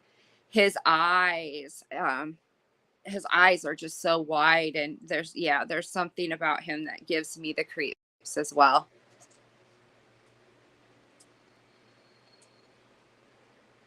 I would love to ghost hunt with Granny. I think it would be really fun.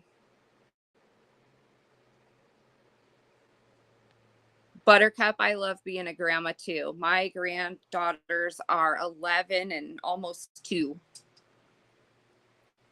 Rebel Soul, your son's going to be 30 on August 1st. Well, happy early birthday to your son. Yeah, my daughter is a huge fan of, if you guys know Machine Gun Kelly, that she wanted to see his concert. She's seen him once before, and her friend and her, it was an outdoor concert, and they were very, very far away. So she was saying this year for her birthday, she was saying, Mom, I know you, hey, we're talking about what I got Mariah for her birthday. We're just BSing here. So I got her tickets to Machine Gun Kelly, and she's in the second row. So she's going to be I'm jealous. Really excited. I know, me too. Scarlett says she'll come up on panel with us. All right, let's drop the link. Let's go. Yeah, Scarlett will be the first time. Yes, we were just talking about all kinds of stuff. We were talking about, Sandy asked about my daughter, and we were talking about her surgery, and we were talking about how we should do a serial killer series, which I think we are awesome going to do that. Yep. We were talking about everybody seems to be enjoying this stuff with the cults, and I don't know if you planned on doing Marshall Applewhite with Heaven's Gate, but I'd be willing to dive into him for you. Yeah, we could do that. We had some requests about folks asking about that, and so I'd be happy to jump in and dive in on that. I want to do the sex one, the one with the NXIVM. NXIVM. We were just talking about that. Keith Keith Raniere and Nexium, definitely. Yeah, I was telling them this might be not just a week, folks, but I don't think people are minding. This is a good series and it's relevant. Sandy, yes, someday when I'm a great grandmother, I will love that too, because I absolutely love being a grandma. So I'm gonna make a confession here. I was not excited to do cults because I went so deep into like the parasocial relationship thing that I felt like I was kind of over the cult mentality kind of deal. You know what I mean? I felt like I had learned enough about how human beings think to get themselves into a cult-like situation where I thought this would be boring, where I thought it would be kind of so fascinating. Like I didn't even want to do it really, but I'm so glad I did because there's so many things that I'm learning that I had no clue of with Jim Jones. You know what I mean? I had Same here. I had no idea that he was heavily involved in the civil rights movement and that he was a huge activist. None whatsoever. I had no idea. Jeep Girl Milan had a suggestion for the serial killers for H.H. Holmes. Oh yeah, that'd be a really good one. Oh, that one would be good. Thank you, Gold Star Mom. I hope I'm doing okay, guys. It's new to me. I think you're doing great. I want to get to the point where I can make videos for you guys and kind of talk over them as they're playing, because I think that would be super more interesting to keep you engaged. I do, however, like the live aspect, because then if there's questions, we stop and talk about different things. So I don't know. What are you guys liking? Would you rather we do some videos with some, talking, some commentary, or I don't even know what to do. But the thing is oftentimes when I do this, I talk off the cuff, even if I have notes made. True. For some reason, I don't follow them, and I just talk. But then I lose, because you're on the spot, I lose like words that I should use. You know what I mean? I don't know. That's okay. I think you've done great. Oh, thank you, Milan. And then the next day I kick myself because I'm like, shit, I forgot to see that. You know what I mean? Because I don't know why I just talk off the cuff. It takes me 3-4 hours. Folks are liking what we're doing here. So thank you, everybody. I'm so glad. Yeah, but when I research everything, I take so many notes. Like, you should see my notebook. I'll have to show it to you guys. I do the same thing when I did Paranormal Week. Yeah, and then I didn't even use the notes. Nope, so I didn't either. I just waste my hours. But I feel more confident because I've researched it so much. And I don't know, to me, when I write notes about things that I'm researching, it helps me remember some of it. Yeah, I mean, naturally, yeah. But like, you're doing great. Outline forms, and then I can stay in order, and then I fuck it all up and just talk off the cuff. You're not supposed to cuss. Siren's listening at work. Oh shit, that's right. Is he still at work? Sorry, Siren. Siren, if you're still at work, Urban Dictionary's coming up, so you might want to jump out for a little bit and then come back later, because we don't want you to get in trouble. T. Adams said, it's great to see Ashel. Oh, thank you, T. Adams. Thank you. I'm surprised that we actually have gotten people to listen, It's just a very interesting subject, and there's so much, we all know about the mind control, and like with Jim Jones, we know, the end result. However, I didn't know a lot of these things about him himself, which is very interesting to me to see, how he grew up and how everything kind of collectively, and then the next segment will be even more how it collectively added up to the end result. I find it very interesting to make him into the man that he became. But Did you know that he was so poor that his family would often go into the woods on many days and find food? No, I did not know that. I remember you saying they were poor and that he would go around and like the elderly ladies would take him in, and oh my gosh. Would literally go into the woods and forage food, not hunting. Like, it wasn't like the dad would go out and hunt. Right.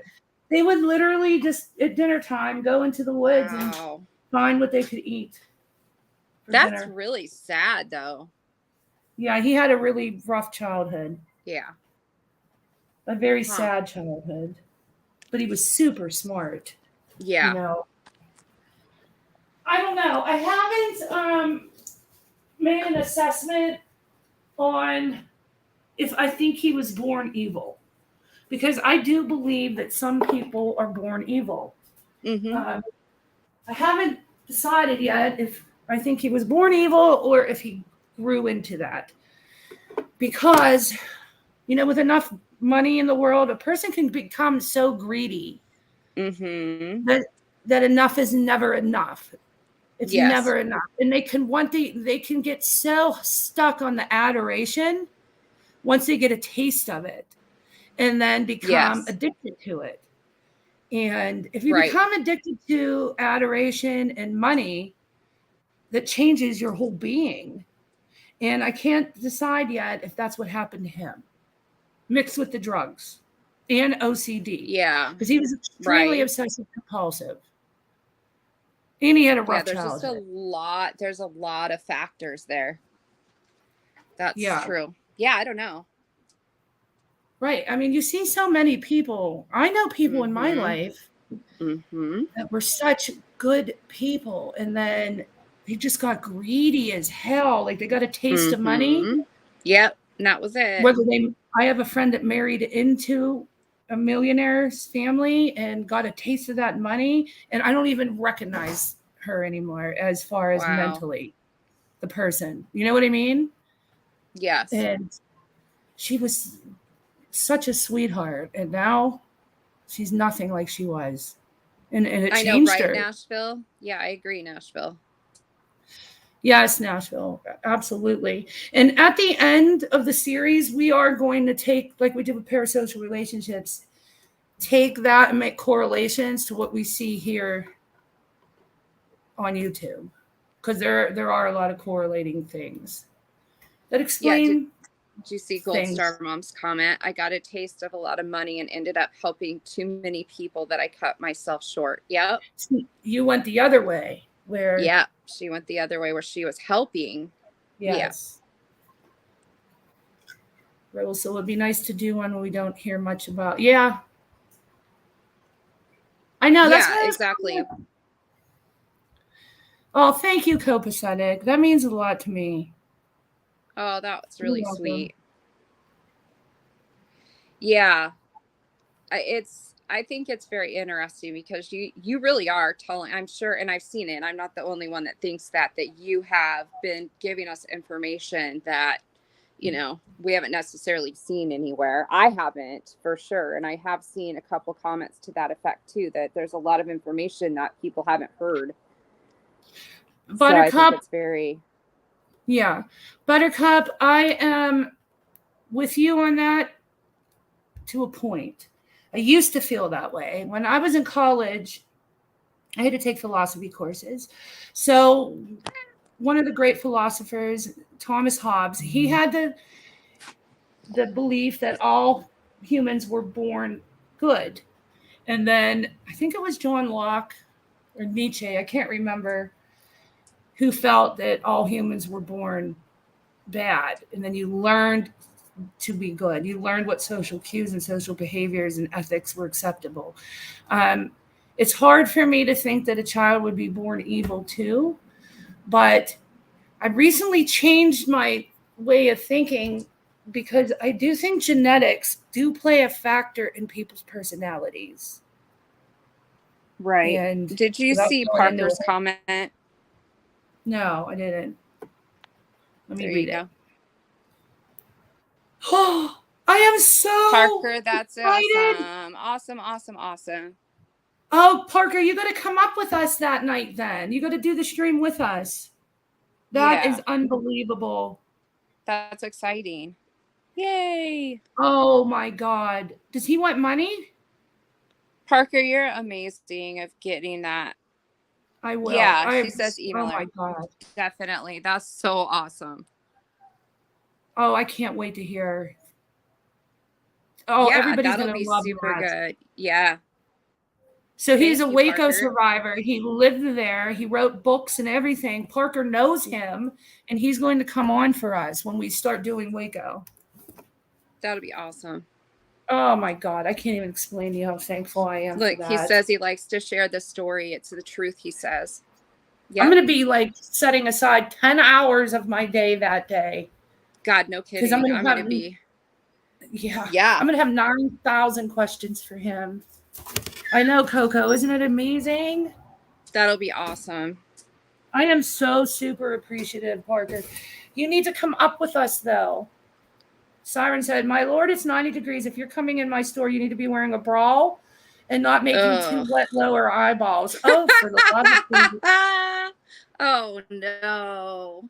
They need to put their tits up. Is tits up still in here? Thank you, Sandy.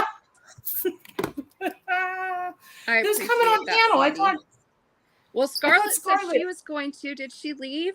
Parker, you can come up and do Urban Dictionary with us if you would like. Parker's afraid of the or anybody else. If anybody else wants to come up and do Urban Dictionary with us, you're welcome to. Hi, Tracy. Does anybody want to come up? We're gonna laugh, but we got to do trigger warning because it's R-rated time. But Leanne picked the Urban Dictionary words tonight, so they're a little more PG. They are, and there's a few of them that I picked that are fun because they sound really bad, but they're not. But they're not. So this one was kind of fun for me. No, you're a way better Urban Dictionary selector than I'll ever be. You know, thank you, Milan. Did you see what Milan said?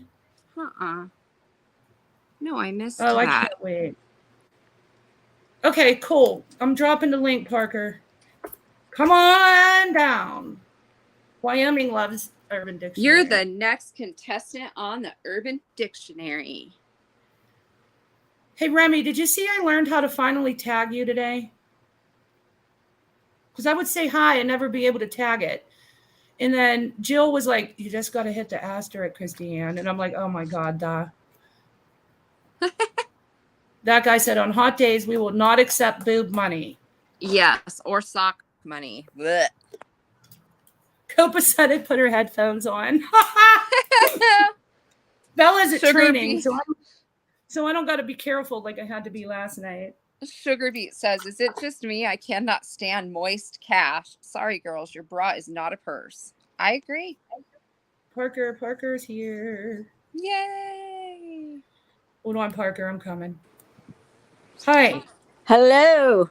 Hey. I am so excited. Yes. Let me explain really quick how I know them before you think I'm a past Waco survivor. Because we used to live about 2 hours from there, and when my mom visited once, I said, "Come on, Mom." We went to Magnolia, and I said, "We're going over to see where Waco happened." And she was like, "What are we doing? Are you kidding me?" So I took her over there, and when we drove in, it just so happened that one of them was there, and it was Heather Jones, which, if you know David Jones, was yes, the kind of the right-hand man of David. Yes. So she is his daughter. Her and Kevin Jones are his children, and she was there for the whole time and got out. Wow. And through that, I joined like a Waco group and went back there several times, and they walked me around like the bus and like where the bus was and everything, and walked me through in detail, like explained, here's the here was the kitchen, here was where the tank, like they showed me that, like, everything. And then I just hooked up with David Thibodeau at that point, and that the rest is kind of what an experience to have. It was pretty surreal. They like to share it because it's not always what the media's portrayed it. Of course, he was, you know, had his monster side, but like Jim Jones, he had the good side, his good qualities, and they were all very close. So after this happened, like, they were all really lost. Yeah, because that's all I knew. But anyway, so that's how I knew them. And then my friend was always like, "I feel like you're like gonna be bugged now, like you're monitored," because you were there. So you're bugged, really nice. You never know, though. That's true. I mean, that's not as absurd as it sounds. I know. You know what I mean? I know. There was 2 or 3 survivors left that still believe Koresh was like the Messiah or whatever, but one of them just passed away. So. Oh wow. But anyway, so I can't wait till they come up and talk. So. Yeah. So you gotta come up with us though, and Yeah, and for sure. They're really nice, and one of them was still living on the compound, had moved back there, and then the person that took over the church, it was just a whole So anyways, they're very knowledgeable and will share all their story. Is that just and you guys will monitor chat. You don't want anybody like being No. We'll have everybody on extra heavy with we the will rental be kit. too. Yeah. Mhm. All right. Awesome. All right. What But are we we got to doing figure here? out a way. We got to figure out a way when that maybe we can double stream like so that your channel. I don't care. This is your thing. We'll just pop it on your channel, and like I said, David is really open. David was the drummer for people that don't know. That David Koresh brought in from town, I think. So. Oh wow! Wow. Yeah. It'll be very awesome. It's pretty nuts, but he ended up being friends with one of the FBI agent that kind of tried to help them. Yeah. So they've done interviews together and stuff. So it's just Oh, really wow. cool. It's a cool story. A different perspective because we saw in the news everything bad, right? Like, it's a cult. Well, it was, and they said David was a horrible man, but he also had some good qualities, and they were family. They were together all the time in that pool and everything like that. So, and you know, it's like when you become that tight, it is your family. And if you think about your paternal family, you have people in family that aren't always the best eggs, right? Yeah. And you don't stop loving them. You don't throw them away. Typically, well, I mean, you know all what of I mean? them were typically connected in some way because David had so many wives. So, like, Heather and Kevin, like they lost their dad, David, and then Jones, not Koresh, and then they also lost their aunt Michelle. Michelle was the one that David Thibodeau was in love with, but she was actually with David Koresh. So it was just like they've all lost people. Rachel would have then been Kevin and Heather's aunt too. So it's just crazy. I mean, they all lost a lot of people, and that had to be horrible for them. That had to be something that took a lot of therapy and a lot of what? Yes, I'm going to. A lot to get through that. So and they also, it was nice because they were able to tell me what. I don't care. Yes, I'm sure you should have just gone to the game, Chris. I don't care anymore. Yeah, I don't either. But I'm sure she'll have something to say. But whatever. Fair. It is. But they also walked through what the media had sensationalized that wasn't true. I can't wait to hear that part. I know. Yeah, that part is really was eye-opening, and the unnecessary. I mean, I would have never thought that the tank thing, them driving into the tank, was as bad as it was. The way that they destroyed it. So it's crazy, but I don't want to spoil it all for you guys. Yeah, but we'll email me and then we'll figure it out, and I'll get David involved and see when he can do it and stuff. Okay, I'm so excited. I mean, he's by far the best one. I mean, he lived through it all, so I cannot wait. Yeah, I can't either. So, and they're super down to earth. So, we should do a thing that night to make him a couple bucks for doing it for us. Yeah, for sure. I was thinking that too, and because my fear was it's not always people's popular opinion, right? Because people want to have this theory of David is a complete monster, and David Thibodeau will tell you some difference. He will address David Koresh's faults, but he does remember bits and pieces of the good. So it's really hard. That's what I found very fascinating about Jim Jones, because I only know what the media has put out. And exactly. digging deep into him, it was fascinating because you don't hear about him being a huge civil rights activist. No. That actually made change happen, that actually had things desegregated and integrated. And you never hear that. Nobody tells that story. You know what I mean?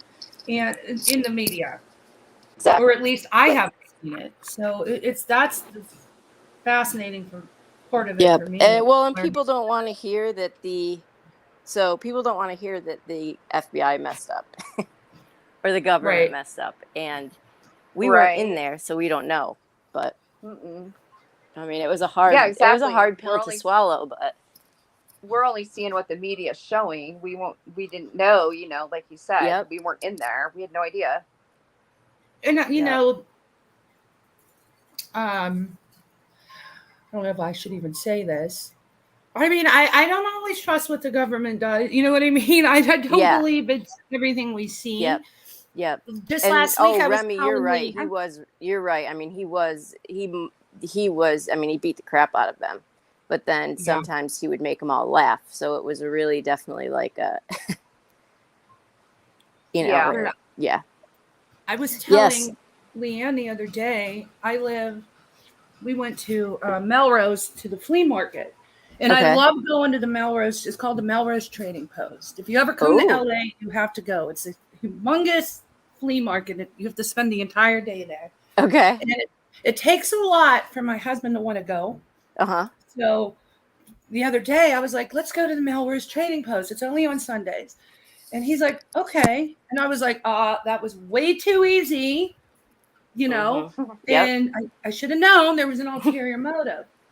So you want to know what the ulterior motive was? What? He wanted to see the site where Biggie Smalls was shot and did not realize that it was only 10 minutes from our house and on the way to the Melrose Trading Post. So we get in the car and I'm like, all right, fess up. Why was this so simple for me to get you to take me? And he's like, because we're going to, you know where the Automobile Museum is? I said, the big red building? And he said, yeah, that's the corner where Biggie Smalls was shot. And I need to see it. And I'm like, oh my God. Okay. So we drive there. Do you know that he made me reenact everything? And she was Biggie Smalls. I had to be Biggie Smalls. He pulled up to the exact red light in the exact lane. And I was like, how do you even know this? And I didn't believe him. I'm like, you don't know if you're in the right fucking lane. Oh my God. And he's like, pull it up on YouTube. So he made me pull it up. He was right. So we had to sit in the right lane at the light, the exact corner. And he goes, no. The guy pulls up next to you and he shoots him 3 times. And the 4th one was the fatal one. And he's like, so make sure you're sitting there kind of leaned back a little bit. I'm like, so what? I'm Biggie Smalls? And yeah, we had to reenact the whole scene. That was hilarious. Oh my gosh, I love that. I was dying when she was telling me this. Yeah, it was funnier because I called Leanne, like, you're not going to believe this. I just did a reenact. I wish I could have seen it. I think that would have been hilarious. God, yeah. He was so into it. So, but the moral of that is I was asking more questions about Biggie Smalls' death. And he told me that the LAPD were most likely involved and it was a whole thing. So yeah, it's rough. I mean, that was right after, Ruby Ridge, you hear everybody talk about that. That was right before the whole David Koresh thing. Yeah. And I mean, they just botched that completely. They just drove over people and just annihilated them at Waco. It's just that's horrible. Crazy. But the bus thing that people tell you, you know how you see in like the videos where the people are reaching and stuff from the bus, that's not actually true. That didn't happen. Really? Which is nuts. Yeah, they were down there, but they weren't reaching where people didn't save them and stuff. Oh wow. Yeah, so there's just a lot of things you don't see. But if your husband likes like Biggie Smalls and stuff, if you go to I'll send you a site and it gives you like all the documents on it and everything. Oh yes, will you? Yeah, because he's all into that. Yeah. In fact, he wanted me to do a stream on it, and he was going to video everything for me. he wanted me to do a whole stream on it. So yeah, yes, that would be cool. I will give you the site for sure. But hey, now I gotta go because my live's gonna start soon. Okay. But Okay. I wanted to tell you guys like kind of like I'm not part of Waco, but I do know. No, I didn't think that. No, I know. It's just funny. I was waiting for somebody to clip it, and no, I just wanted to tell you the story about how I kind of know Thank them, you. and there's a really great, they just have some really great stuff, and they just like to share their story because to them it was real life. It wasn't. They weren't these monsters sitting out there. Yes. They and that all, story needs to be told. yeah, I People mean, they need all to- lost loved ones. And Right. so that's why I'm just like, people like have an open mind and, Yes. there's not what it's not what is always portrayed to be. absolutely not. Absolutely not. But all right, Right. guys. Well, thank you. Thank you. I'll catch Thank you later. you so much, Parker. I'll email you tonight. Yes, please do. Okay. Thanks. Bye, hon. Bye, Parker. Oh, that's going to be a great stream, guys. That's awesome. We'll have to do like a thing, like a what do you call Bring it? Like your questions. Yeah. Yes. Think of questions that night. We'll remind everybody. Bring your questions because this sounds like it's going to be very good. We'll have to get it really super organized because I can expect probably the chat's going to have a shit ton of questions. We'll have to do it in a way where it's not like we're missing everybody's and having to back up. We'll have to do it. Oh, okay. True Helper's coming up. Yay! You're going to do Urban Dictionary.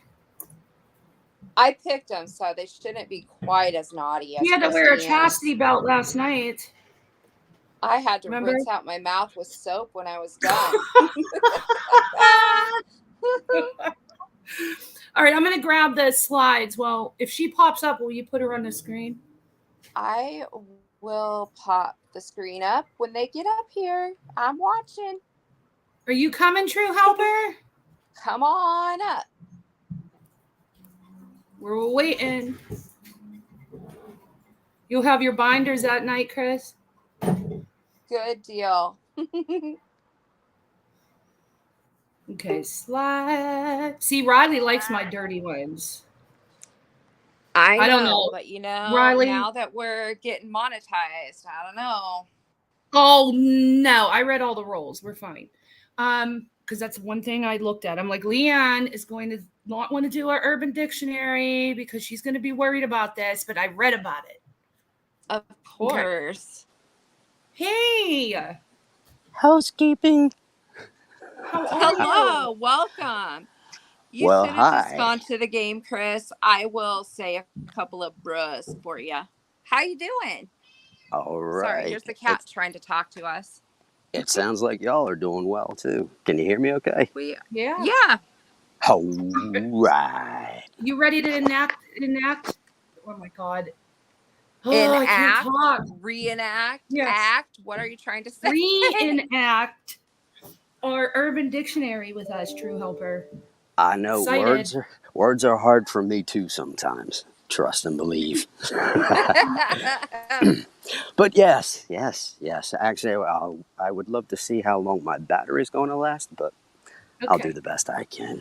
Well, if you fall off, then we know what happened. Well, it depends All right, on here what we I'm falling off of. I mean, geez. Uh-oh. Not the clips. Not the clip.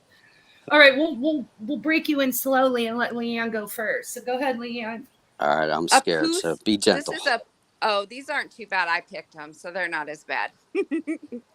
Poostuckle, a demeaning term for someone being an utter bitch, one generally not worth your time. You're a poostuckle, Tyler. Yeah. Poostuckle. I know. As it sounds opposed to a worse than it moose is. knuckle? Yep. Poostuckle. So you can call, instead of calling somebody a bitch, say you're a damn poostuckle. And they're going to think it's something way worse than what it really is. I actually like a poostuckle. You're a poostuckle.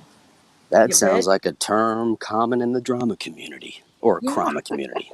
We know a lot of poostuckle bitches. Yeah, I know a few. Yep. Hashtag poostuckle, that's a tongue tie. Poostuckle bitches.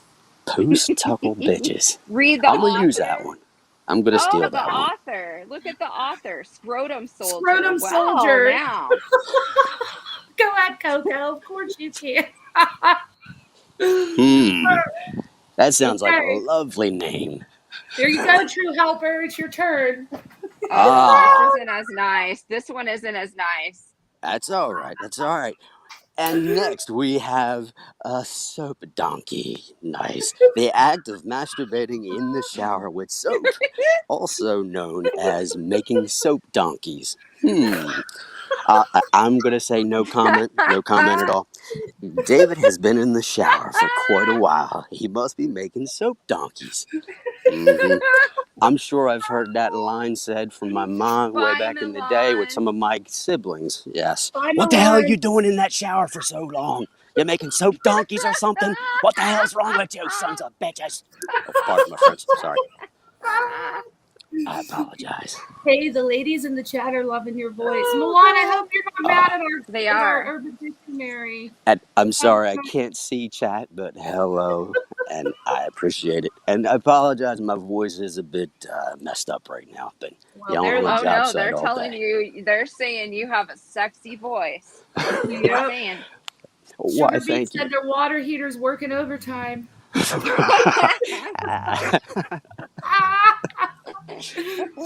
right. Oh my God. Of course I would get this one.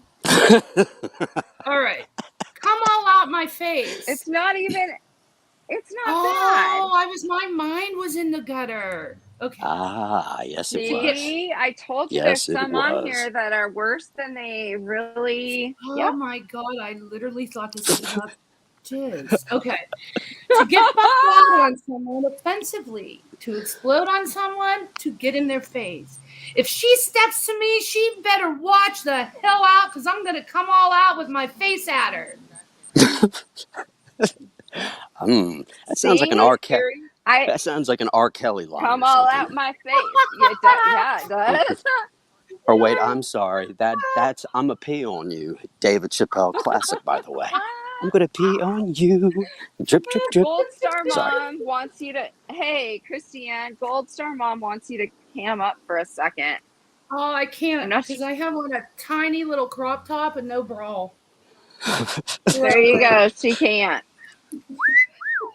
And then Gold Star will be talking about tits up for sure. So.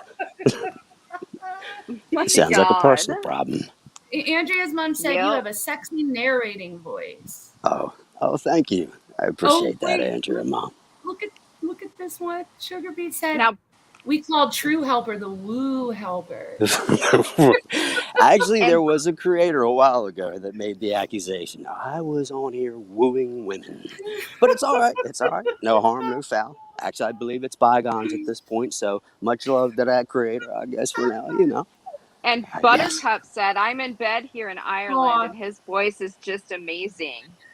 Yeah, you got the ladies liking you. Gold Star, that's so nice of you. But literally, I'll offend people. Okay. Go ahead, Leanne.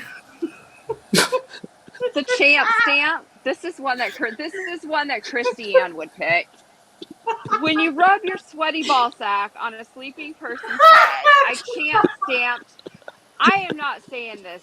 I champ stamped the dumb kid. I'm not saying that. On the last day of summer camp. You gotta do the bra voice. Bruh, I'm not doing it on this one anymore, bruh. You make me laugh. That's by the Gnarly Pirate. So when you rub your sweaty ball sack on a sleeping person's head. That sounds like something straight from South Park, like them sweaty balls or something like that. Or that's Saturday Night Live, I'm sorry. It does. Hey, Nikki Bo, welcome, hon. Yeah, it really does. Oh, they said you sound like Daryl in The Walking Dead. That's quite the compliment. Oh, I appreciate it. I haven't watched The Walking Dead in a long time. Me neither. Long time. There you go. True Helper. Woo Helper. Oh, all right. Giggity. Oh, sorry. Clogging clam. Oh boy, of course I would get this one. A turd that leads into more liquefied shit. I thought I was done shitting, but it was just a clogging clam. I was having the runs for hours. No, actually, now many men out there can attest to the fact that would be more so a Lincoln Logger. Now, that is the mother of all turds. It really is. Kind of reminds me of some creators I know, but I'm going to leave that one alone for now. Yeah. I never thought talking about shit would sound so sexy.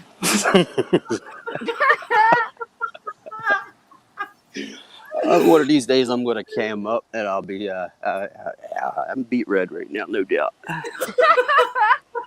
Yeah. Yep. There's that.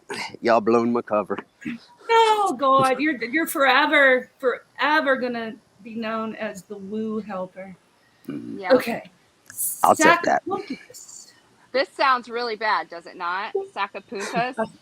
A sack of puntas is Spanish for a pencil sharpener. Nuh-uh. Peyton, how much do you think this costs? I don't know.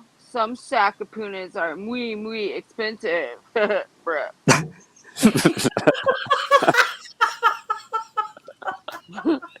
The bro at the end got me at the end. I did that because you should have gone to the game, Chris. Wanted me to say that a couple times, so I had to add the bruh. But see what I mean? Doesn't that sound like a horrible word? That sounds like you're saying something really bad to somebody. It sounds like a whole bag of potatoes. Putas, yeah. Related to its cousin, the proverbial big bag of dicks. Yes. Yeah. And like this one, the camel cock. Oh, jeez. When you see a guy's nut bulge right through his pants. Damn, bruh. That's one camel cock you have right there.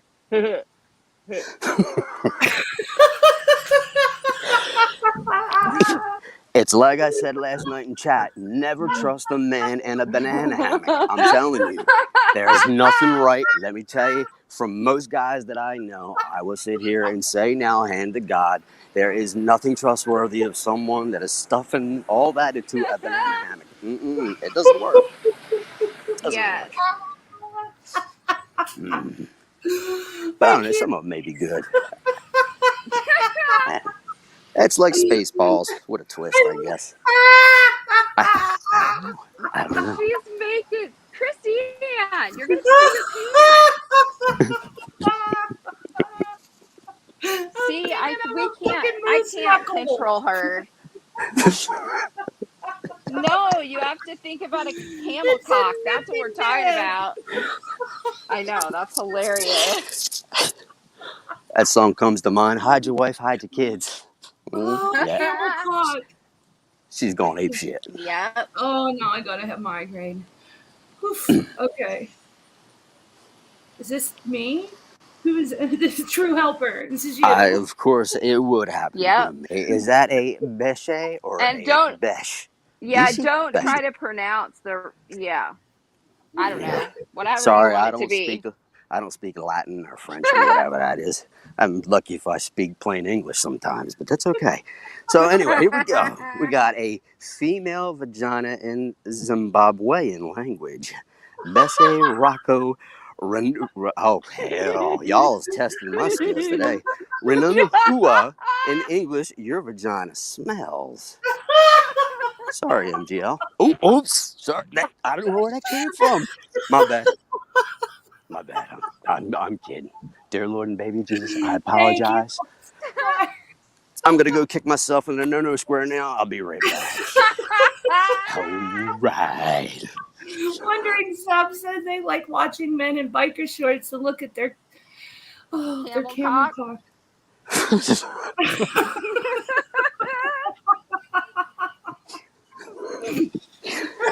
They actually have something called Ranger panties. And all I know is that reminds me of being back in school back in the 80s, early 90s, when they made you get in that gym, that school uniform, and that damn thing rode up your legs so high, it was unbelievable. It felt like, you know what it felt like? It felt like that Johnny Knoxville skit where he's walking around as the old man and his nuts are hanging down to the floor. Yeah. Yep. Ain't nothing sexy about that. We need to put ranger panties in the Urban Dictionary. Yeah, there we go. That would work. Telling you. Oh God. Okay. A joy toy. Similar to a fox stick, although this is much more fun to say. It refers to one's dick. Josh Bowman can't stop playing with his joy toy for more than 10 minutes. Yeah, look who put that in there. Sometimes the names of the people entering it are even funnier. Gold Star said Oliver X has accused her of being a dick watcher. She was watching for some camel cock or what? For some camel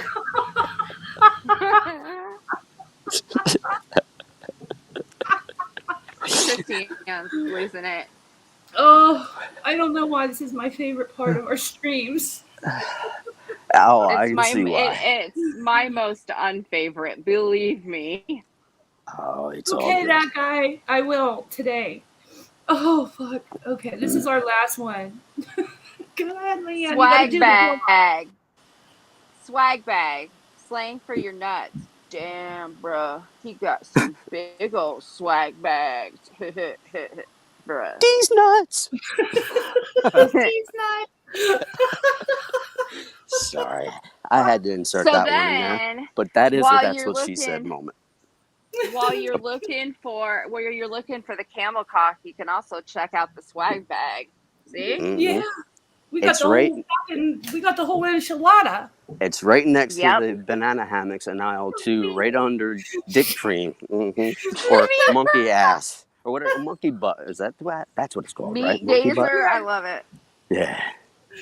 Poor Lulu just made up her own word, a meat gazer.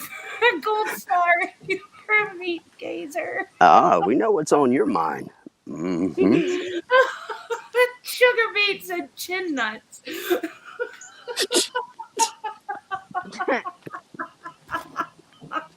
See, and you thought that I couldn't pick out fun ones.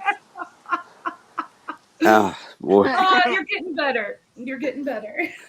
But I had to throw those couple in there that sounded bad but really weren't. Of course, and all of us are going to have to go repent tonight. I have exorcised the demons. This channel is clean. So I have a serious question for Woo Helper. Oh, hell no. But Woo Helper. Yes, ma'am. What can I do for you? So, do you think that the Urban Dictionary, when we do this, triggers people? Oh, I hope so. That's the funnest part. Oh, wow. Hell to the yeah. Yes. I mean, hell, look. Do you know what the latest thing that NC said about me was? Oh, dear Lord. That all I talk about is people that I screw. I'm like, when do I do that? She must be referring to the Urban Dictionary. Yeah. I'm sorry. I was going to say. Oh. No, go ahead. Oh, I was just going to say, every time I even hear a clip of that woman, all I hear is... That's all I hear. I mean, hell. Wait. You got fired. Step off. Just stay away. You're all good. But much love to you anyway. Wait, everybody be quiet for a total of 5 seconds. So you ready? On the count of 3, no talking for 5 seconds. Nope. Go. That's all you hear when you listen. Nothing. Get it? Nothing. Pretty much. I hear nothing. I didn't know if I was getting set up or if y'all was doing some kind of exercise. I know. I was like, I was scared. Shit, what is she doing? Mm-hmm. No. I was going to say, somebody please hold me. 20-second pauses. So. I was going to say, somebody please hold me. I'm scared. I know. No, yeah, but I know. I was like, what the hell? I don't talk about screwing. I don't even screw. I call it building now. I'm staying away from that one. Somebody you know is just clipped that right now. You know that one's coming back. I call it building. Mm-hmm. Followed by this sugar Followed. bean. Oh my God, no! Now I'm traumatized forever again. The PTSD. Look, Andrea Mom said she'll hold you, true helper. Oh, Gold all Star right. Mom, yes. Gold Star Time to Mom. keep it This rolling. man is married. Yeah, the gold star, but that doesn't mean I'm screwing. Oh my God. Ooh. Here Ain't we go nobody got again. time Another for that. clip. Man, that was gonna get me in trouble. That's Look all how, right. Me too. look how Why do you think beautiful, though. Look I'm being quiet? Listen, look how beautiful our ladies are, though. Look how pretty Andrea Mom is, Woo Helper. Look how beautiful Gold Star Mom is. Look how gorgeous. I'll be honest. Since Didn't you I've been on bet? social media, I have seen some of the most gorgeous These and beautiful beautiful women. souled individuals I have ever had the pleasure of meeting. I know, they're That's all why I gorgeous. enjoy it. Nikki has gorgeous, gorgeous hair. Yes. Mm-hmm. We got some beautiful Listen to women. her. Riley, You look at running a Riley. dating? Look how Are you gorgeous trying to run Riley a is. dating service? What the hell are you doing? Trying to get Woo Helper a little bit of woo. I am a hopeless romantic. Melissa Jade? I am. And, well, let's just say in a few months here, I'll probably have some news that'll shock more than a few people. But, yeah, there's some changes in my life happening. That's all I'm going to say. I'm going to leave it at that for now. Wow. Are we going to become single? But, you know, Look how pretty Melissa Jade is. I say no comment at this time. No comment.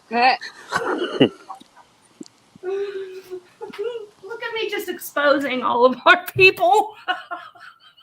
She does that shit to me all the time, so don't feel bad. I do. No, She you does. don't. Nikki, you're gorgeous. Are you serious? Is he getting Oh, married, Nikki, Andrea? no. Oh, he fell off. He didn't want to answer you anymore. I know, I made him nervous. True Helper is really into my pick. Thank you, Susie G. I Oh, appreciate that Susie. very Look at much. Susie. Look how gorgeous Susie is. She is. She's beautiful. I don't know how we They got all the are. prettiest people. What we did. We did. Everybody on our channel is very pretty and very handsome. And I'm not just. And I'm no. Melissa sir, Jade, stop that. No way. Okay, I gotta blow my nose from laughing so hard. I don't want to gross everybody out, so I'm gonna mute. So go ahead and talk. She probably peed her pants and has to go change them. She was laughing so hard. That was pretty funny. I hope you guys enjoyed my words that I picked this time. Wyoming adventures. No, don't feel left out. I just said everybody here is beautiful and handsome for the guys. Gold Star Mom, that's right. This is the hottie chat. So I think now for our merch, we need, something to do with the hottie chat also, right? Not just the blue balls. We need the hottie chat.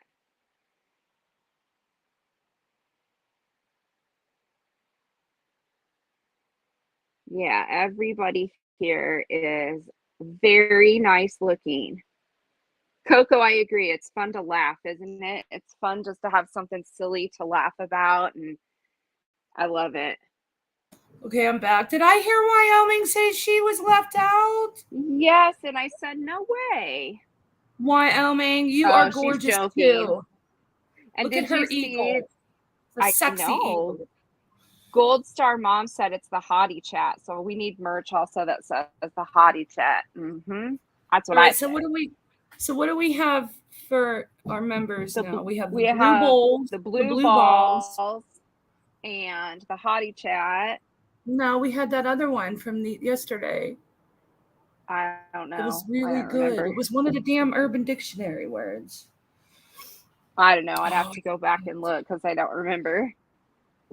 Nikki, you are gorgeous everywhere, all over. I was just gonna say yes. You're killing me, girl. That's what Jeep Girl thinks that too, Nikki. Yeah. Okay. I gotta go now. It's 6:00. I was gonna talk drama, but I don't have time. Hottie blue balls. I like that. Gold Star Mom. Don't be a naughty, be a Granny. Unless you want That me to is continue. cute. Do you have to go pick her up? No. She's not done till Oh, okay. 7:30. Oh, okay. But yeah, my husband's that's coming fine. home any minute, and we're supposed to Mhm. have dinner. So we did a 3-hour stream that I thought was going to be an hour and a half. Thank you, Yvette. You know it always is, silly. I have 10 minutes to 6 tattoos. Oh, we didn't show tattoos picture. She was lurking. Look at our beautiful tattoos. Tattoos was hiding. Of course, She she's was. beautiful. Did Everybody you in our guys chat see? is. Did you guys see in Granny's chat today there were people lurking and somebody bought memberships and they got That makes me laugh. That really, truly makes me laugh. I would die. Latest on drama. Look at Barb's channel. Okay. Why did something new Tattoos was happen? boxing. Uh-oh. Yeah. Must. Look at Tattoos was boxing. Don't Do you mess do with that her. for exercise? I want to She'll do walk that. you Can I one. have that? No, Oh, you hot- need to go to pole. You need to go to pole dancing exercise class and video I'll it because fall we off all the want to. fucking. Could you see me now? I'd fall off the pole, or the pole would fall out of the wall. Either or, something would happen. That's why I said it, because it's exactly what would happen You to want me. me to fall off the pole and have the pole No. break off the wall? No, I want it to be on live stream so we all can watch and then we'll laugh. We'll be like, do it again. Look, apparently, allegedly, supposedly, someone's Patreon is under review. Gee, I bet we can guess. Shocked AF. I'm not going to say it. I'm not going to say it, but yeah. No, I had know, this big right? dissertation. Tattoos. I had this big pole dancing is dissertation. hard. It is. About I had what? this about morals on our community. And Oh, the I even thing made- that we're accused of not having. no, just all around in general, like people saying that some people thinking they're on the high on the moral spectrum. And I have things to say about that, but it's going to be like a 45-minute sermon, like a 45-minute Jim Jones sermon where I'm going to be Lord. laying hands. Nikki, I'm dead. She just killed me right here. This is hilarious. Oh my God, Wyoming. Did you really? Nikki said, Lord, if I tried poke dancing, someone would quiet the come home and put a wallet in your mouth. Oh, I know. Oh my girl. Wyoming Adventures. I'm dying over that too. I just saw that. Crafton, I didn't know you were here. How long have you been here? Hey. Good to see you. Why didn't you come up and do Urban Dictionary with us? He's probably like, no way. I want no part I of that. know, right? Has she been going on Patreon though? I don't didn't know. think she was. Jeep girl, I know. Poke dancing. I think she meant pole dancing. Oh, he They've was been only looking lurking for 5 minutes. Oh, he missed all the good stuff then. You missed all the fun, Crafton. You're late to the date. You missed True Helper and his sexy voice. That was But we're glad enlightening. you came in.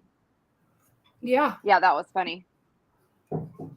So- You better go pretty quick so you can get your supper done. I know. Oh, tattoos! Yes, do it. Yes! That'd be awesome. I think it would do really good. Yes. Yep, I agree. Where are your ears under me? So that would be bad for her because doesn't she have a lot of memberships on her Patreon? I think so. I don't think she know does. exactly. I think she has a good bit of money coming in from that. So if that's under review, that's not good. Very for her. interesting. I mean, she did just make $5,000. Yeah. Like it's nothing. Like it was water coming out the faucet. You know what I mean? I'm just going to throw Yeah, a PayPal fund up and I'm going to hit it in 3 days. No biggie. Yeah, exactly. Water in the. I wish my faucet would give me money. Wouldn't that be nice? I know, right? I know. I'd be running all my sinks in my house.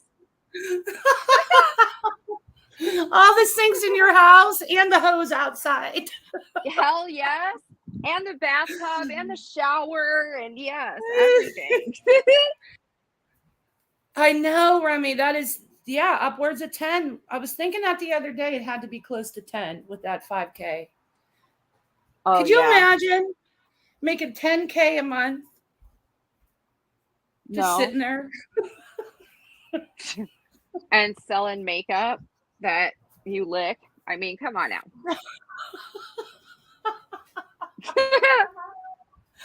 Right, know what Remy, her I would overhead have is. that too. Oh, I know. Me I want too. to know what the overhead is, though. Like what the ratio she's making on how much she spends to how much she's making. Very good So, question. Who knows? I was looking at those boxes. Do you remember that I was the one that was up there with her when this whole Yes. makeup box thing was born? Yeah. I helped participate in that, like before it became a thing. I was up there one night and I was Googling all of the makeup boxes and telling her about them. And yeah, I remember that. You do? I did. Good job. Good job. It's your fault. Hey, I should get a cut. I should get a finder's fee. I know that one that was Remy, that's gross. Somebody put up a video that showed one of the makeups that was expired, which you can get styes in your eye. I did, Riley. I created this freaking hashtag. Look at Wyoming Adventures. Roaches come free. Oh, they are free. It's like putting a stamp on the box. You get a wrench. 8.5K. Is that how much it was? Really? Wow. Wow. That's nuts. So I guess when you make 20K in one fundraiser, a 5K fundraiser, and a 3K fundraiser, and a 2K fundraiser would seem like $20. You know what I mean? Yeah. Yeah, I believe that's Gold Star. I do too. That's crazy. Copacetic, I was thinking about that today. She said, I would never do what she does for $1 million. Physically couldn't. I'd feel bad and give everything away. Yep. Yeah. I was thinking about that today. I would feel horrible to do a 5K fundraiser and then put another one up the next day. Yeah. I couldn't live with myself. I don't understand. I couldn't either. There's no way. I couldn't even bring myself to do it. You know, it's not even for that much. Even one day, I couldn't do it. I know. I don't understand where the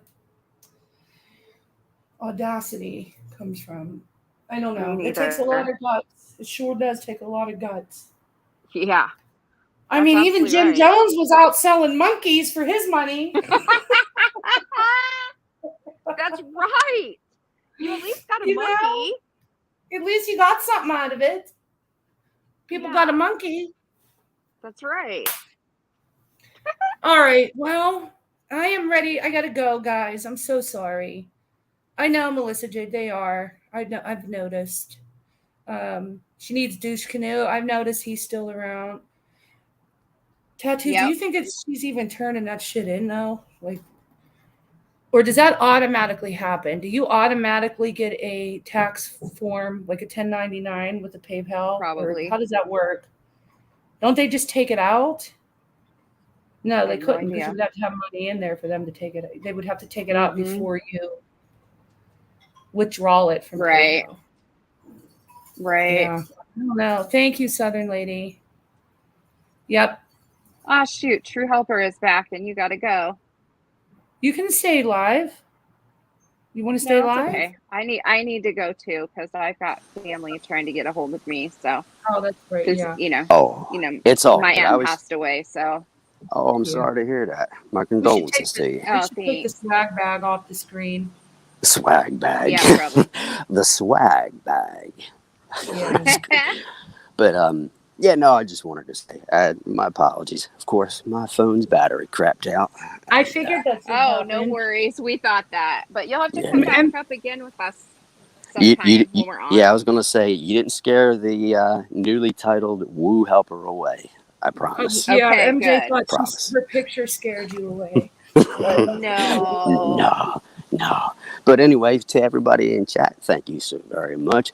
Y'all gotta like, share, and definitely tell your mamas, your sisters, your babies, brothers, cousins, sisters, hamsters, nephews, squirrels if you got to. Spread the word.